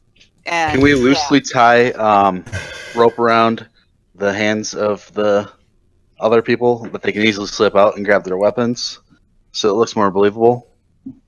Well, I've got 50 feet of rope, so... I think that's a I think we wonderful can idea. Make that work, yeah. A great GM would allow that. Yep, absolutely. All right. So you're doing the old Chewbacca deal? The Chewbacca deal, yeah. Hell yeah, exactly. baby. And tie the duck up. That's right. We got to tie the duck up. Okay. Don't let him go crazy. Leave him in the boat. But I would tie him up. We don't want him getting, out of here because he's going to have to, be sacrificed later. I don't think he wants to go in the boat. I can leave Bertha with him, because Bertha, my chicken, can keep him company. There's not a whole lot of places where he can go anyway. Well, I just don't want him getting, Where's he gonna go, in the water? curious and swim in the water. I And don't you go think make he wants friends to with go the in there thing. with that thing. Ooh, he could make friends with it. Okay. All right, let's try our Chewbacca maneuver. So you start to move your way in your formation up the ramp past the beastmen. They pay you no mind.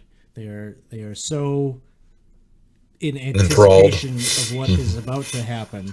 And you are disguised as such, and you can What you might notice as you're moving up is they do take notice of you, but they kind of skirt away from you. Almost like they don't want to catch your eye as you're moving up there. And you'll encircle the entire ziggurat till you reach the peak, which is dominated by a vast smoking pit that glows with a hellish light. A mighty beastman hoists an effigy of a fearsome armored figure. This is what you saw from down below. They hoist it high into the swirling clouds, and there are prisoners here that are being... You see one of them get pushed into the pit, and this young man that you knew, he was a bartender at the local inn, and he goes screaming down into the pit. Yeah, it's a trio of snarling beastmen. They are shouting and screaming the name of Molan. They say, Molan will rise again. It's a grow to queue up another villager to get ready to throw them in as well. There's gouts of hissing smoke and flame that burst up from underneath. As you can tell, the body has just hit the bottom of the pit, where there's like magma pooling. There's howls of the beastmen all around the ziggurat are howling in victory. Let's get up there. Yeah. And you are there, and the shaman... Let's end this damn thing. Orchestrating all of this turns to you all and looks at you and says, have you come to bear witness? For Mulan! Is the shaman holding the scepter? Yeah, do we see that scepter anywhere around? Yeah, he's holding a ornamental scepter that is adorned with a skull. That's the one we're going for, right? Oh, yeah. Oh, let's say hi to him in our own way. For Mulan, we'll all bow. Everybody roll a d20. Oh, I thought we'd get surprise. Surprise! Ooh. Let's see, Duff, you got a 15. Yeah, I noticed you did too. Ron had a 15. Yep. I had a 5. What did Cliff have? 2. 2. All right. So, Ron, you can act first. So you see the shaman, and there are 3 other beastmen up here. One is a kind of crow-looking fellow. One is a wolf, has a wolf head, and the other has more of a goat face, goat head. All right. So our element surprise is obviously kind of gone, but Paul is going to take the spear that he's been hiding under there and stab it at the shaman that's holding the thing. So I think we're all going to do that, aren't we? We're going to take this guy out. yeah, that's kind of the plan, I think. Yeah, I think so. So he's going to miss. Okay. Corey is going to pull the Chewbacca, and he's going to reach behind him and grab his battle axe, or the great axe that he took from the other guy, and he's going to swing it. Nice. That will hit. Yeah. What is the battle axe roll?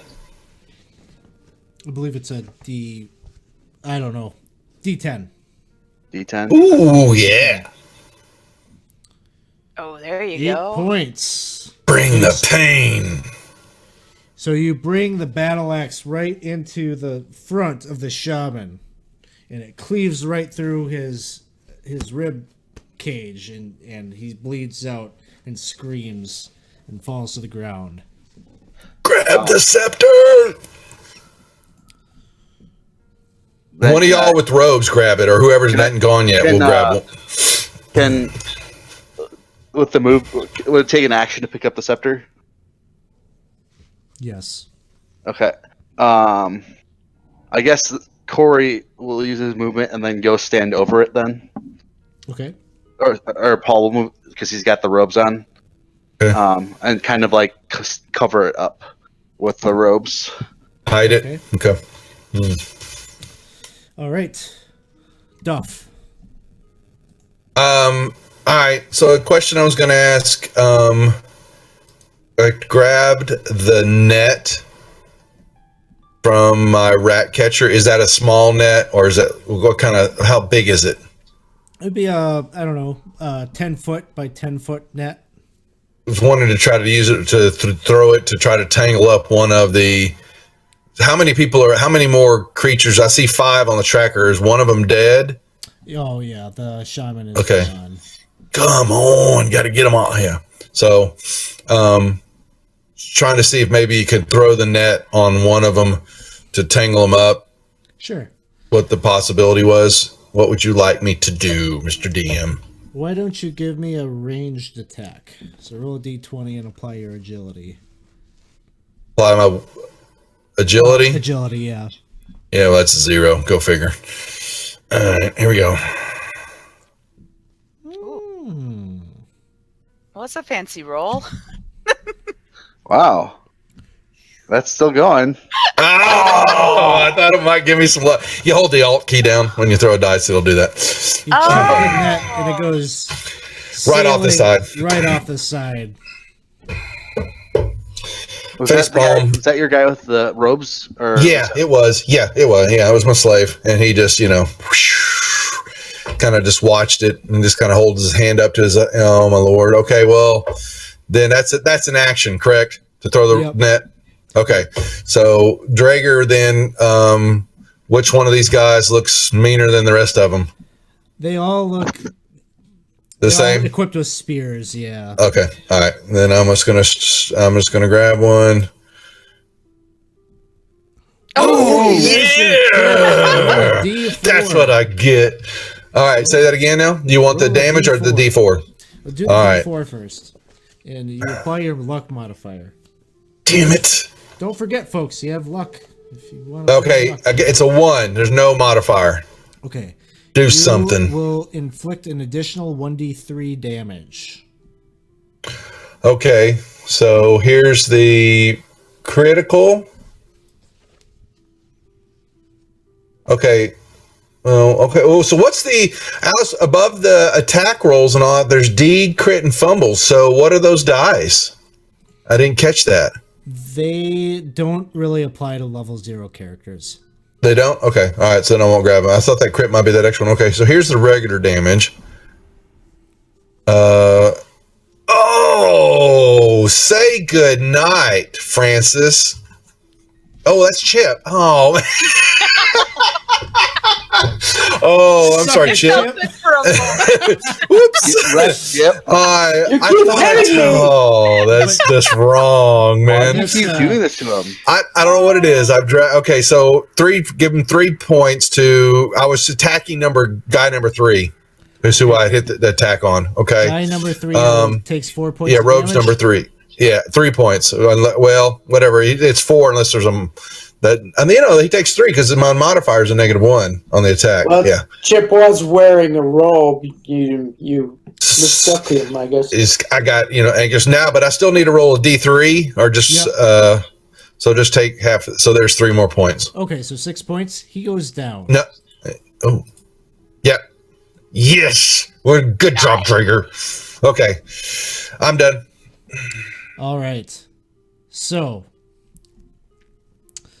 these 2 mutated beastly humanoids will run up to the party and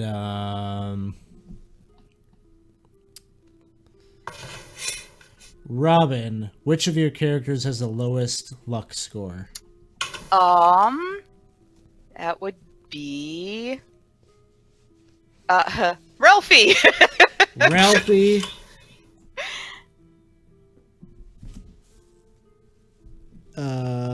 Is missed, I think, with a 6 on the roll.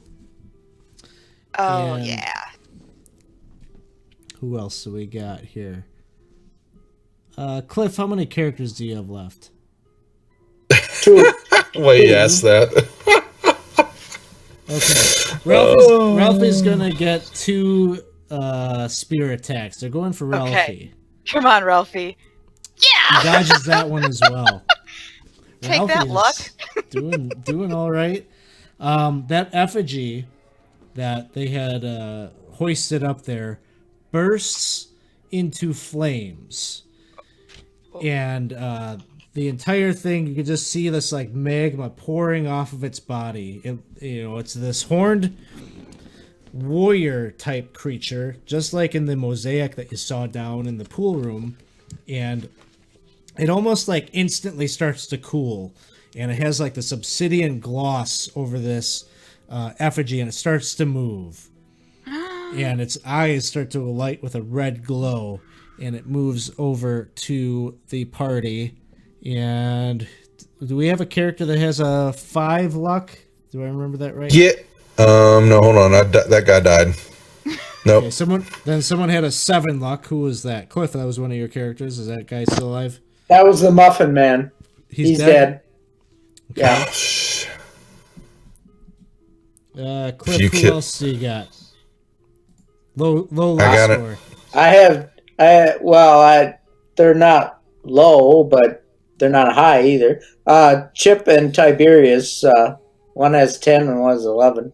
Okay. I got a 9. Okay. Damn it. I'm going to take out this 9 then. So the Chaos Lord effigy moves forward with the flame and takes a sweeping strike. Burn your luck, come on! This is at Drager. I'm It's gonna be a oh, son of 24 a. hit. Oh. No, he missed. 4 points of damage. That was Dragon. Do I have any way to break that? No. No. Then you just lopped his head off. You can't affect my rolls with luck, but you can affect your own. Gotcha. Drager just went down. No, Drager. So now you've got the big molten effigy of this Chaos Lord to deal with. You move to Robin, it is your turn. Okay. All right. Captain Ovaltine is wearing a robe. He's gonna go pick up the scepter for his action. This is crap. And I don't know if that's all he's really gonna do right now. Pick up the scepter and go, what do I do with it? What do I do with it? You know. Throw it in the fire. Yeah, that's a good idea. Can he do that this time, or does he have to wait like as another action? Yeah, you want to chuck it down into the molten pit? Oh yeah, let's do that. So Captain Ovaltine picks up the scepter and just throws it into the fire. You watch as this very valuable thing that you could have sold in town burns up in the molten lava and has no effect on the Chaos Lord. It was worth a shot. It was worth a shot. Let's see. Sure is going to take a shot with her short bow at the creature, the molten creature. Okay. That one will miss. Doesn't really do a good job with that. And Ralphie will go running at it with actions. Wait, you still got 3 characters alive? I do, and I've been trying She to does. do stupid things. She does. You notice that? Ralphie's like really lucky, and sure survived the pit. He's missing a finger. Oh no! Okay, so I've been anyway, trying. I know. Okay, see, there you go. Okay, here we go. Roll Are you D4. happy now? So Ralphie goes in with this pick, and a 4. That's not good. And Must be no that luck missing modifier. finger. 0. It's a 0? Okay. Yeah. So, what is your weapon? It's a pick. The pick. You go to strike at the this rock hard creature. It snaps off the end of the pitchfork, Oh no. and it renders it useless. Yeah, my chat's asking, does Ralphie have his Red Ryder BB gun? Okay. Make sure he uses it. Not till Christmas. Yeah. That's what he names the bow and arrow. Whoever's shooting the bow, that's what it is. So There you go. Okay, so now it's a useless pick. Yeah. Not a good day. All right. Well, that's all I got. That's the only. Didn't do any damage on anyone. Sorry, guys. All right, Cliff. All right. come on, Cliff, Chip was do some gonna damage. Chip is going to take his shot at this guy. At the big guy? Yeah, that's a 13. 13 hits. Nice. All right.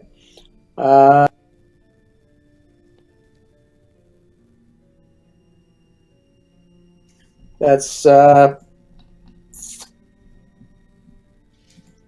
through no 4 damage. Wow. Nice. You can tell that you've pierced through that obsidian armor that covers its body. And Tiberius comes up from the side and he tries to take him down too. Oh. Tiberius, you loser. Yep.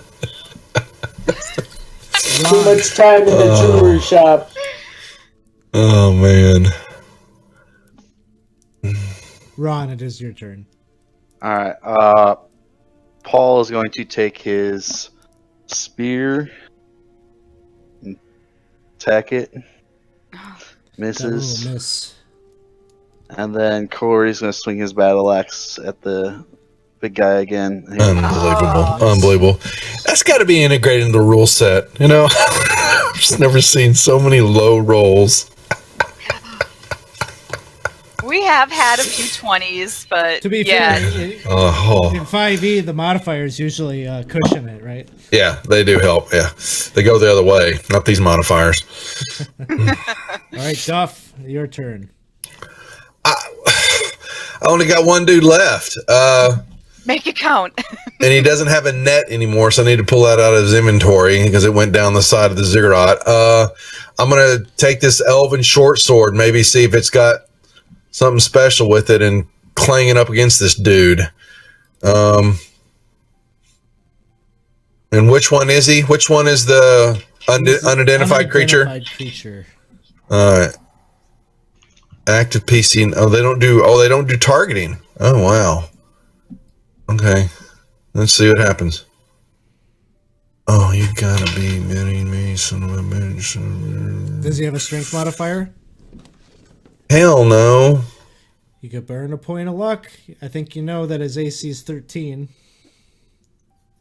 13 will hit. If you Then I make will. your meta. Whatever it is. Yeah, I don't know that. What's the rule again so I understand it? I forgot all about it.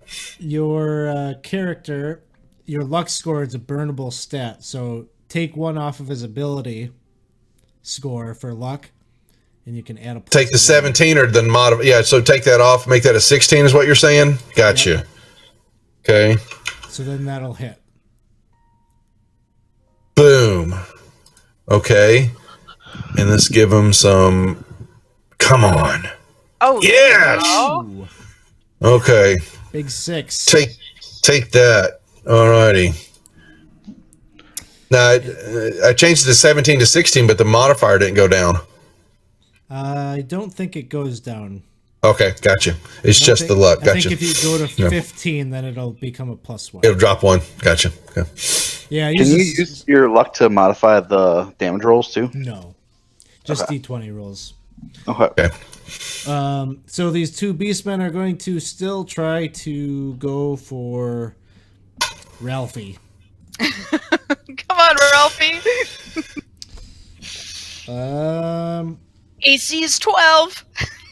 Okay, I can't burn luck, so he misses. Oh. Nice. Beastman 2 gets a 14. Oh no, that one will hit.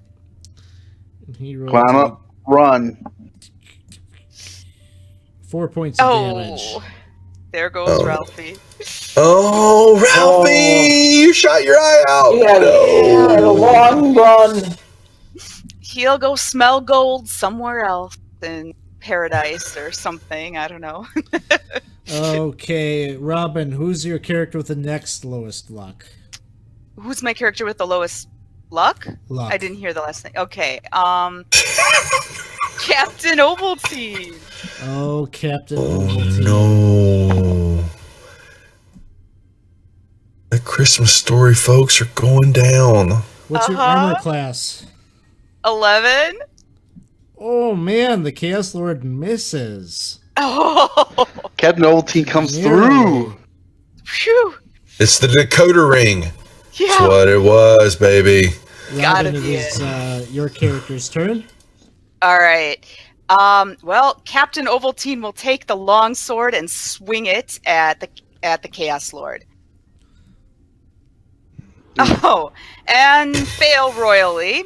And then Sure's going to take another arrow shot, because why not at this point? Come on, Red Rider. Come Yeah, on. come on, Red Rider. Red Rider. There you go. All right, That'll 15. hit. And here's the, well, I guess I can pin it right on him. For 3 damage. Yes, looks like it. Getting close. Very nice. Cliff. All right, that's it.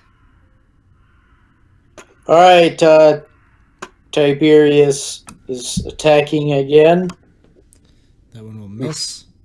There's so many low rolls. It is horrible. It is. I know. It is, man. All right, Chip. Chip, you won't let me down. He's attacking. The big guy. Look at him go. Come on, baby. Come on, baby. I'm feeling lucky for you. Oh, Oh! Chip misses too. Oh no! It has got to be the extension. It is so low, and I think it's on because it makes it part of the fun of the game. If it really was, Chip has been pretty good at it, but till now. Ron.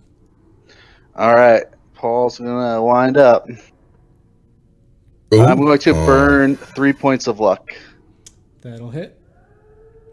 Nicely done. Oh, sorry, I'm trying to change the luck. Yeah. Edit. Can You just click on the number and then type in what you want it to be. There we go. Okay. So I'm down to 11 luck, and then this is a D8. You said for the spear. Yes. Do it. Oh, The big one. big one. All right. Corey is going to swing the battle axe, Yes. Yeah! On fire, man. and then you said it was a D10. Yeah. Yes, he did. Come on. Come on. Oh! Big 2. Well, it says a 10 on mine. I looked at it like a 10 on mine. I don't know what happened, but whatever. All right, 2. All right, and then I am done. All right, Duff. Come on! Come on! Kessler, get mad. All right, here we go. Elven short sword again. Give it to him. Ooh, Yeah. Mm. Hit him hard! Yeah! Nice. dying. Then kick his body as I'm cleave into him. I kick it off the top.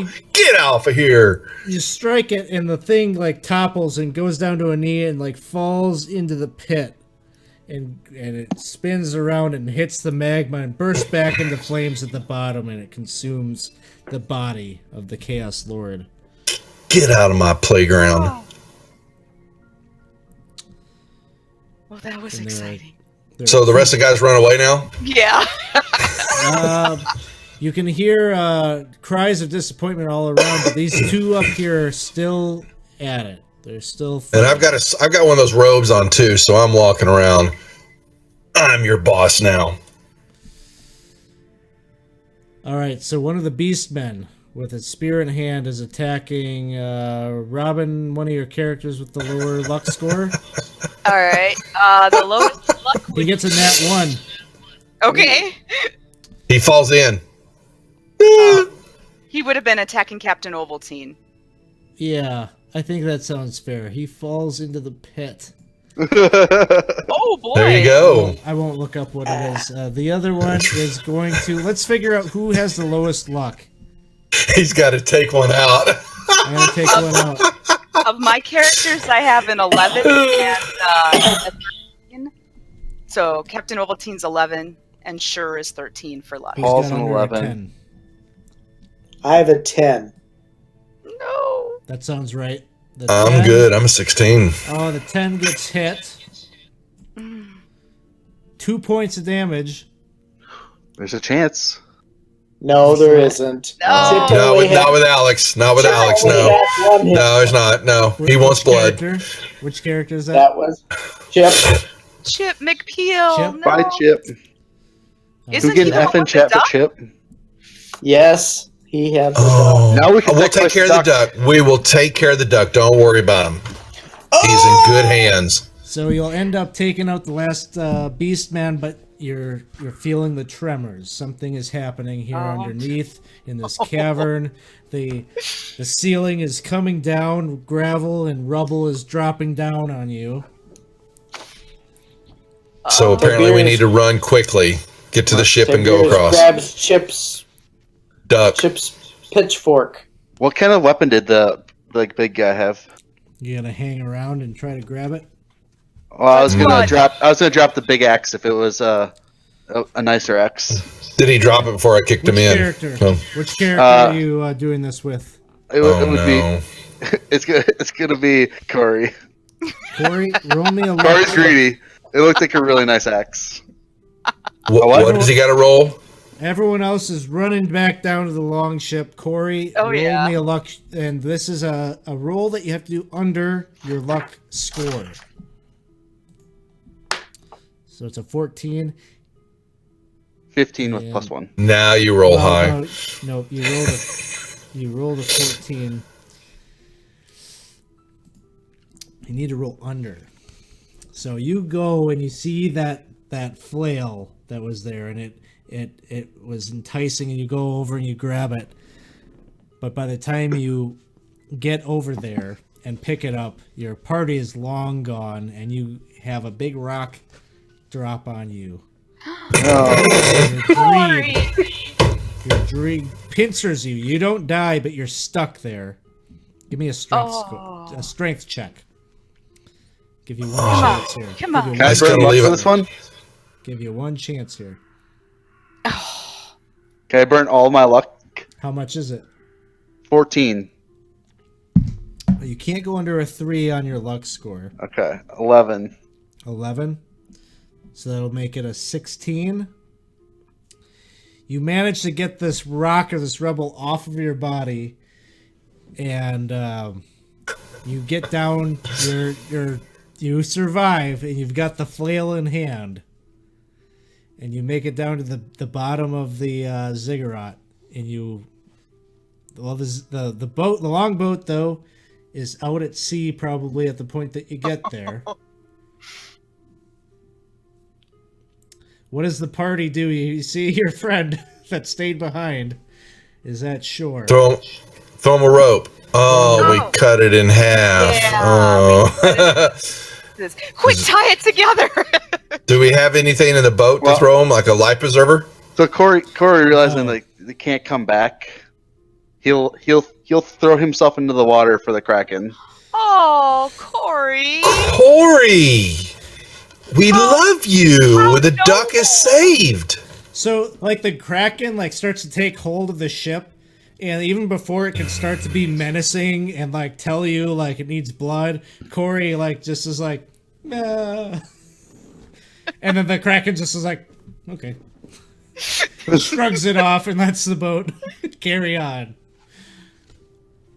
Oh. Well, then we book on out of here. Then Yes, you have, Yeah. I guess I missed this part, but you saved. They didn't sacrifice all of your friends and your neighbors, and so you were able to take them out with you on the longboat.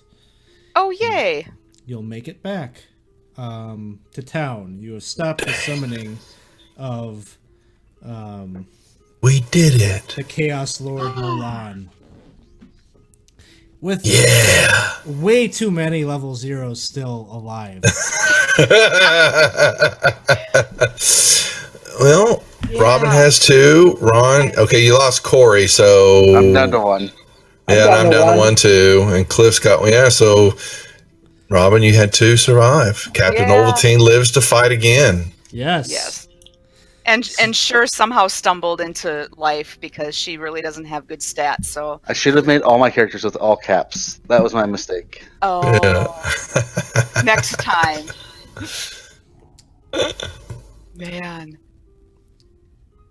That was fun. Is that was it? I'm fun. assuming That's it. That's that was cool. That's the funnel. There's all sorts of funnels. And I like that. the I really idea want of to know this- what was in that room that we didn't go in. Oh, that's so the frustrating. Which one? There was a couple. The The- one that was like barred Barred. closed. Yeah. Oh, okay. So Upstairs, the courtyard. that temple used to be.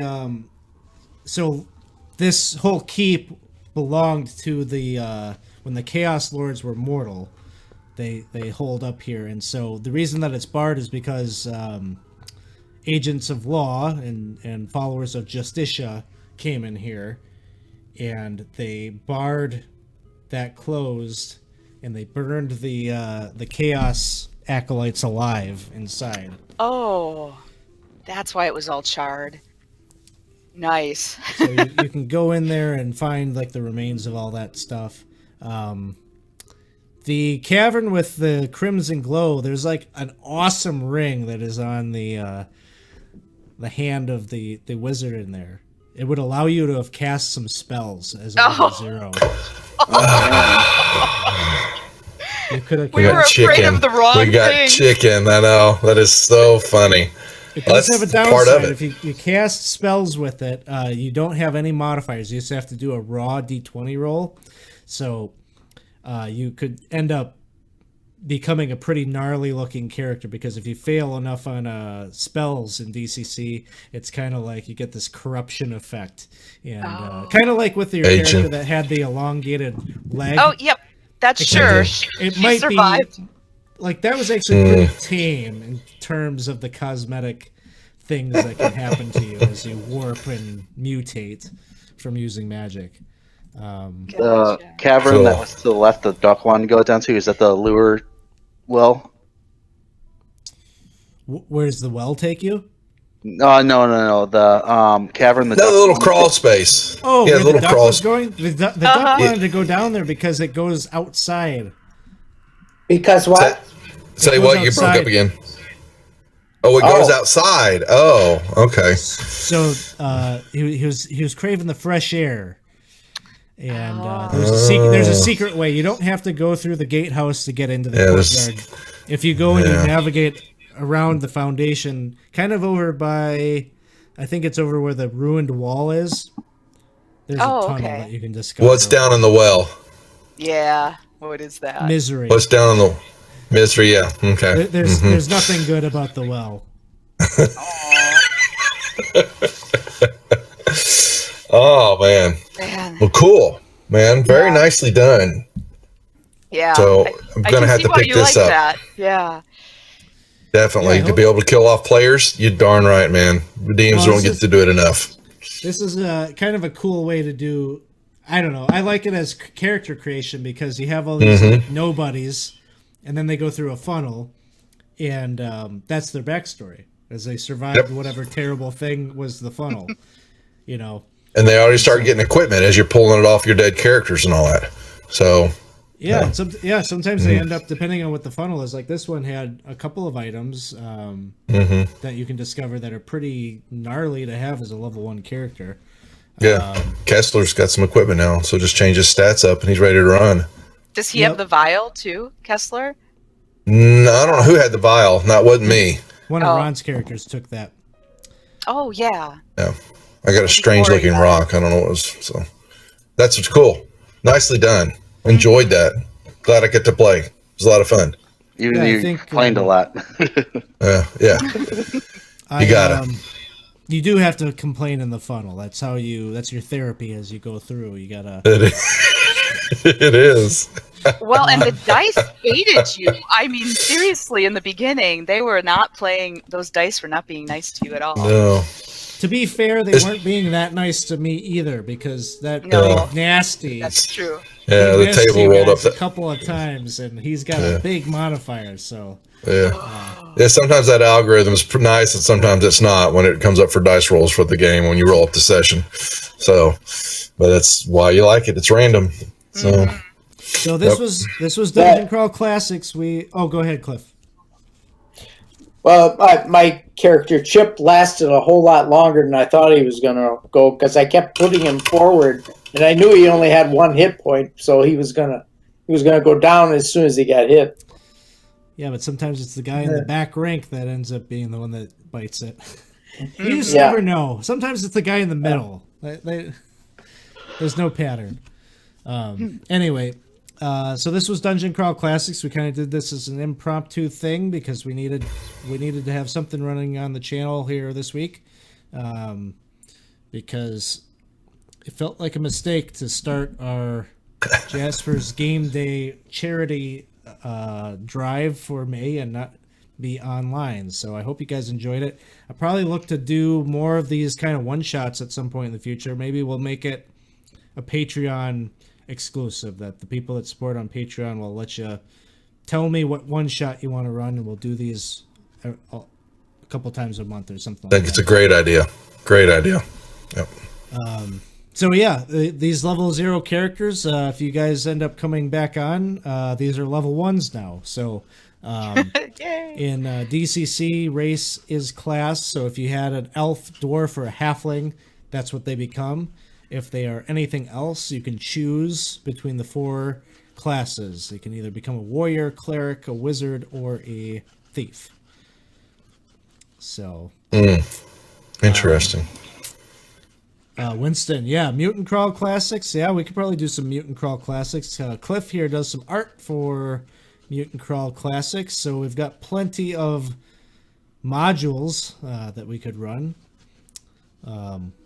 I just have to figure out how that would work, and yeah, they've got fun. They do funnels in Mutant Crawl Classics just like they do in DCC, so could be fun to do something like that. I think Mutant Crawl Classics kind of has that almost Mad Max kind of feel, so it's like DCC but post-apocalyptic weirdness. Oh, that could be fun. With all sorts of mutants and animal characters and plant characters, kind of like in this module. Yes. In the future. Yeah. So the next time we will be live will be Tuesday. We're actually not playing Dungeon of the Mad Mage like we normally would. Zombie Joe has a obligation, so we're going to be doing one of our subscriber games. If you're not yet a subscriber, subscribe to the channel, and I'll get you into our Discord server, and you can sign up for that game. I think we still have open seats, so when we do our subscriber games, we play Into the Borderlands, 5th edition conversion of Keep on the Borderlands and In Search of the Unknown. So if you subscribe, you can make a level 1 character and jump in on the fun. So, Duff, when's the next time you're live? Tomorrow night should be probably my last session for the Lost Mines beginner, one of the groups I run in the beginner group. So they are in the middle of the Wave Echo Cave, and I just lost a player, so we'll run the cleric and hopefully just get them out, finished up, and then that'll kind of free up. I've got the Monday Deadlands game, and then Tuesday is Waterdeep Dragon Heist. They should finish up this next week, and then they'll start Mad Mage and go down into the Underdark there, and then the stuff, everything that we're doing for Wizards of the Couch, that will spin like up on the 20th, and then we'll bring Praetor's Reject is going to provide some programming over on the Wizards channel. I'll run a couple games over there, and then we'll start bringing other DMs as we go through and grow in the programming to come over and run some of the modules. We're going to be twerking out some, perks and stuff like that for other DMs to bring some programming over there, plus be able to still do their stuff and keep their identity. And we're kind of finishing and hashing that all out. But yes, so actually it's going to be spanning across 2 channels and keeping my backside busy. So Cool. looking forward to it, though. Yeah, looking forward to really with these guys and who I'm partnered with. They got a lot more experience and stuff than I do. So, yeah. That sounds good. Well, thanks everybody for hanging out with us here. We will see you all soon. Take care. Okay. Thanks for letting me play. It's fun.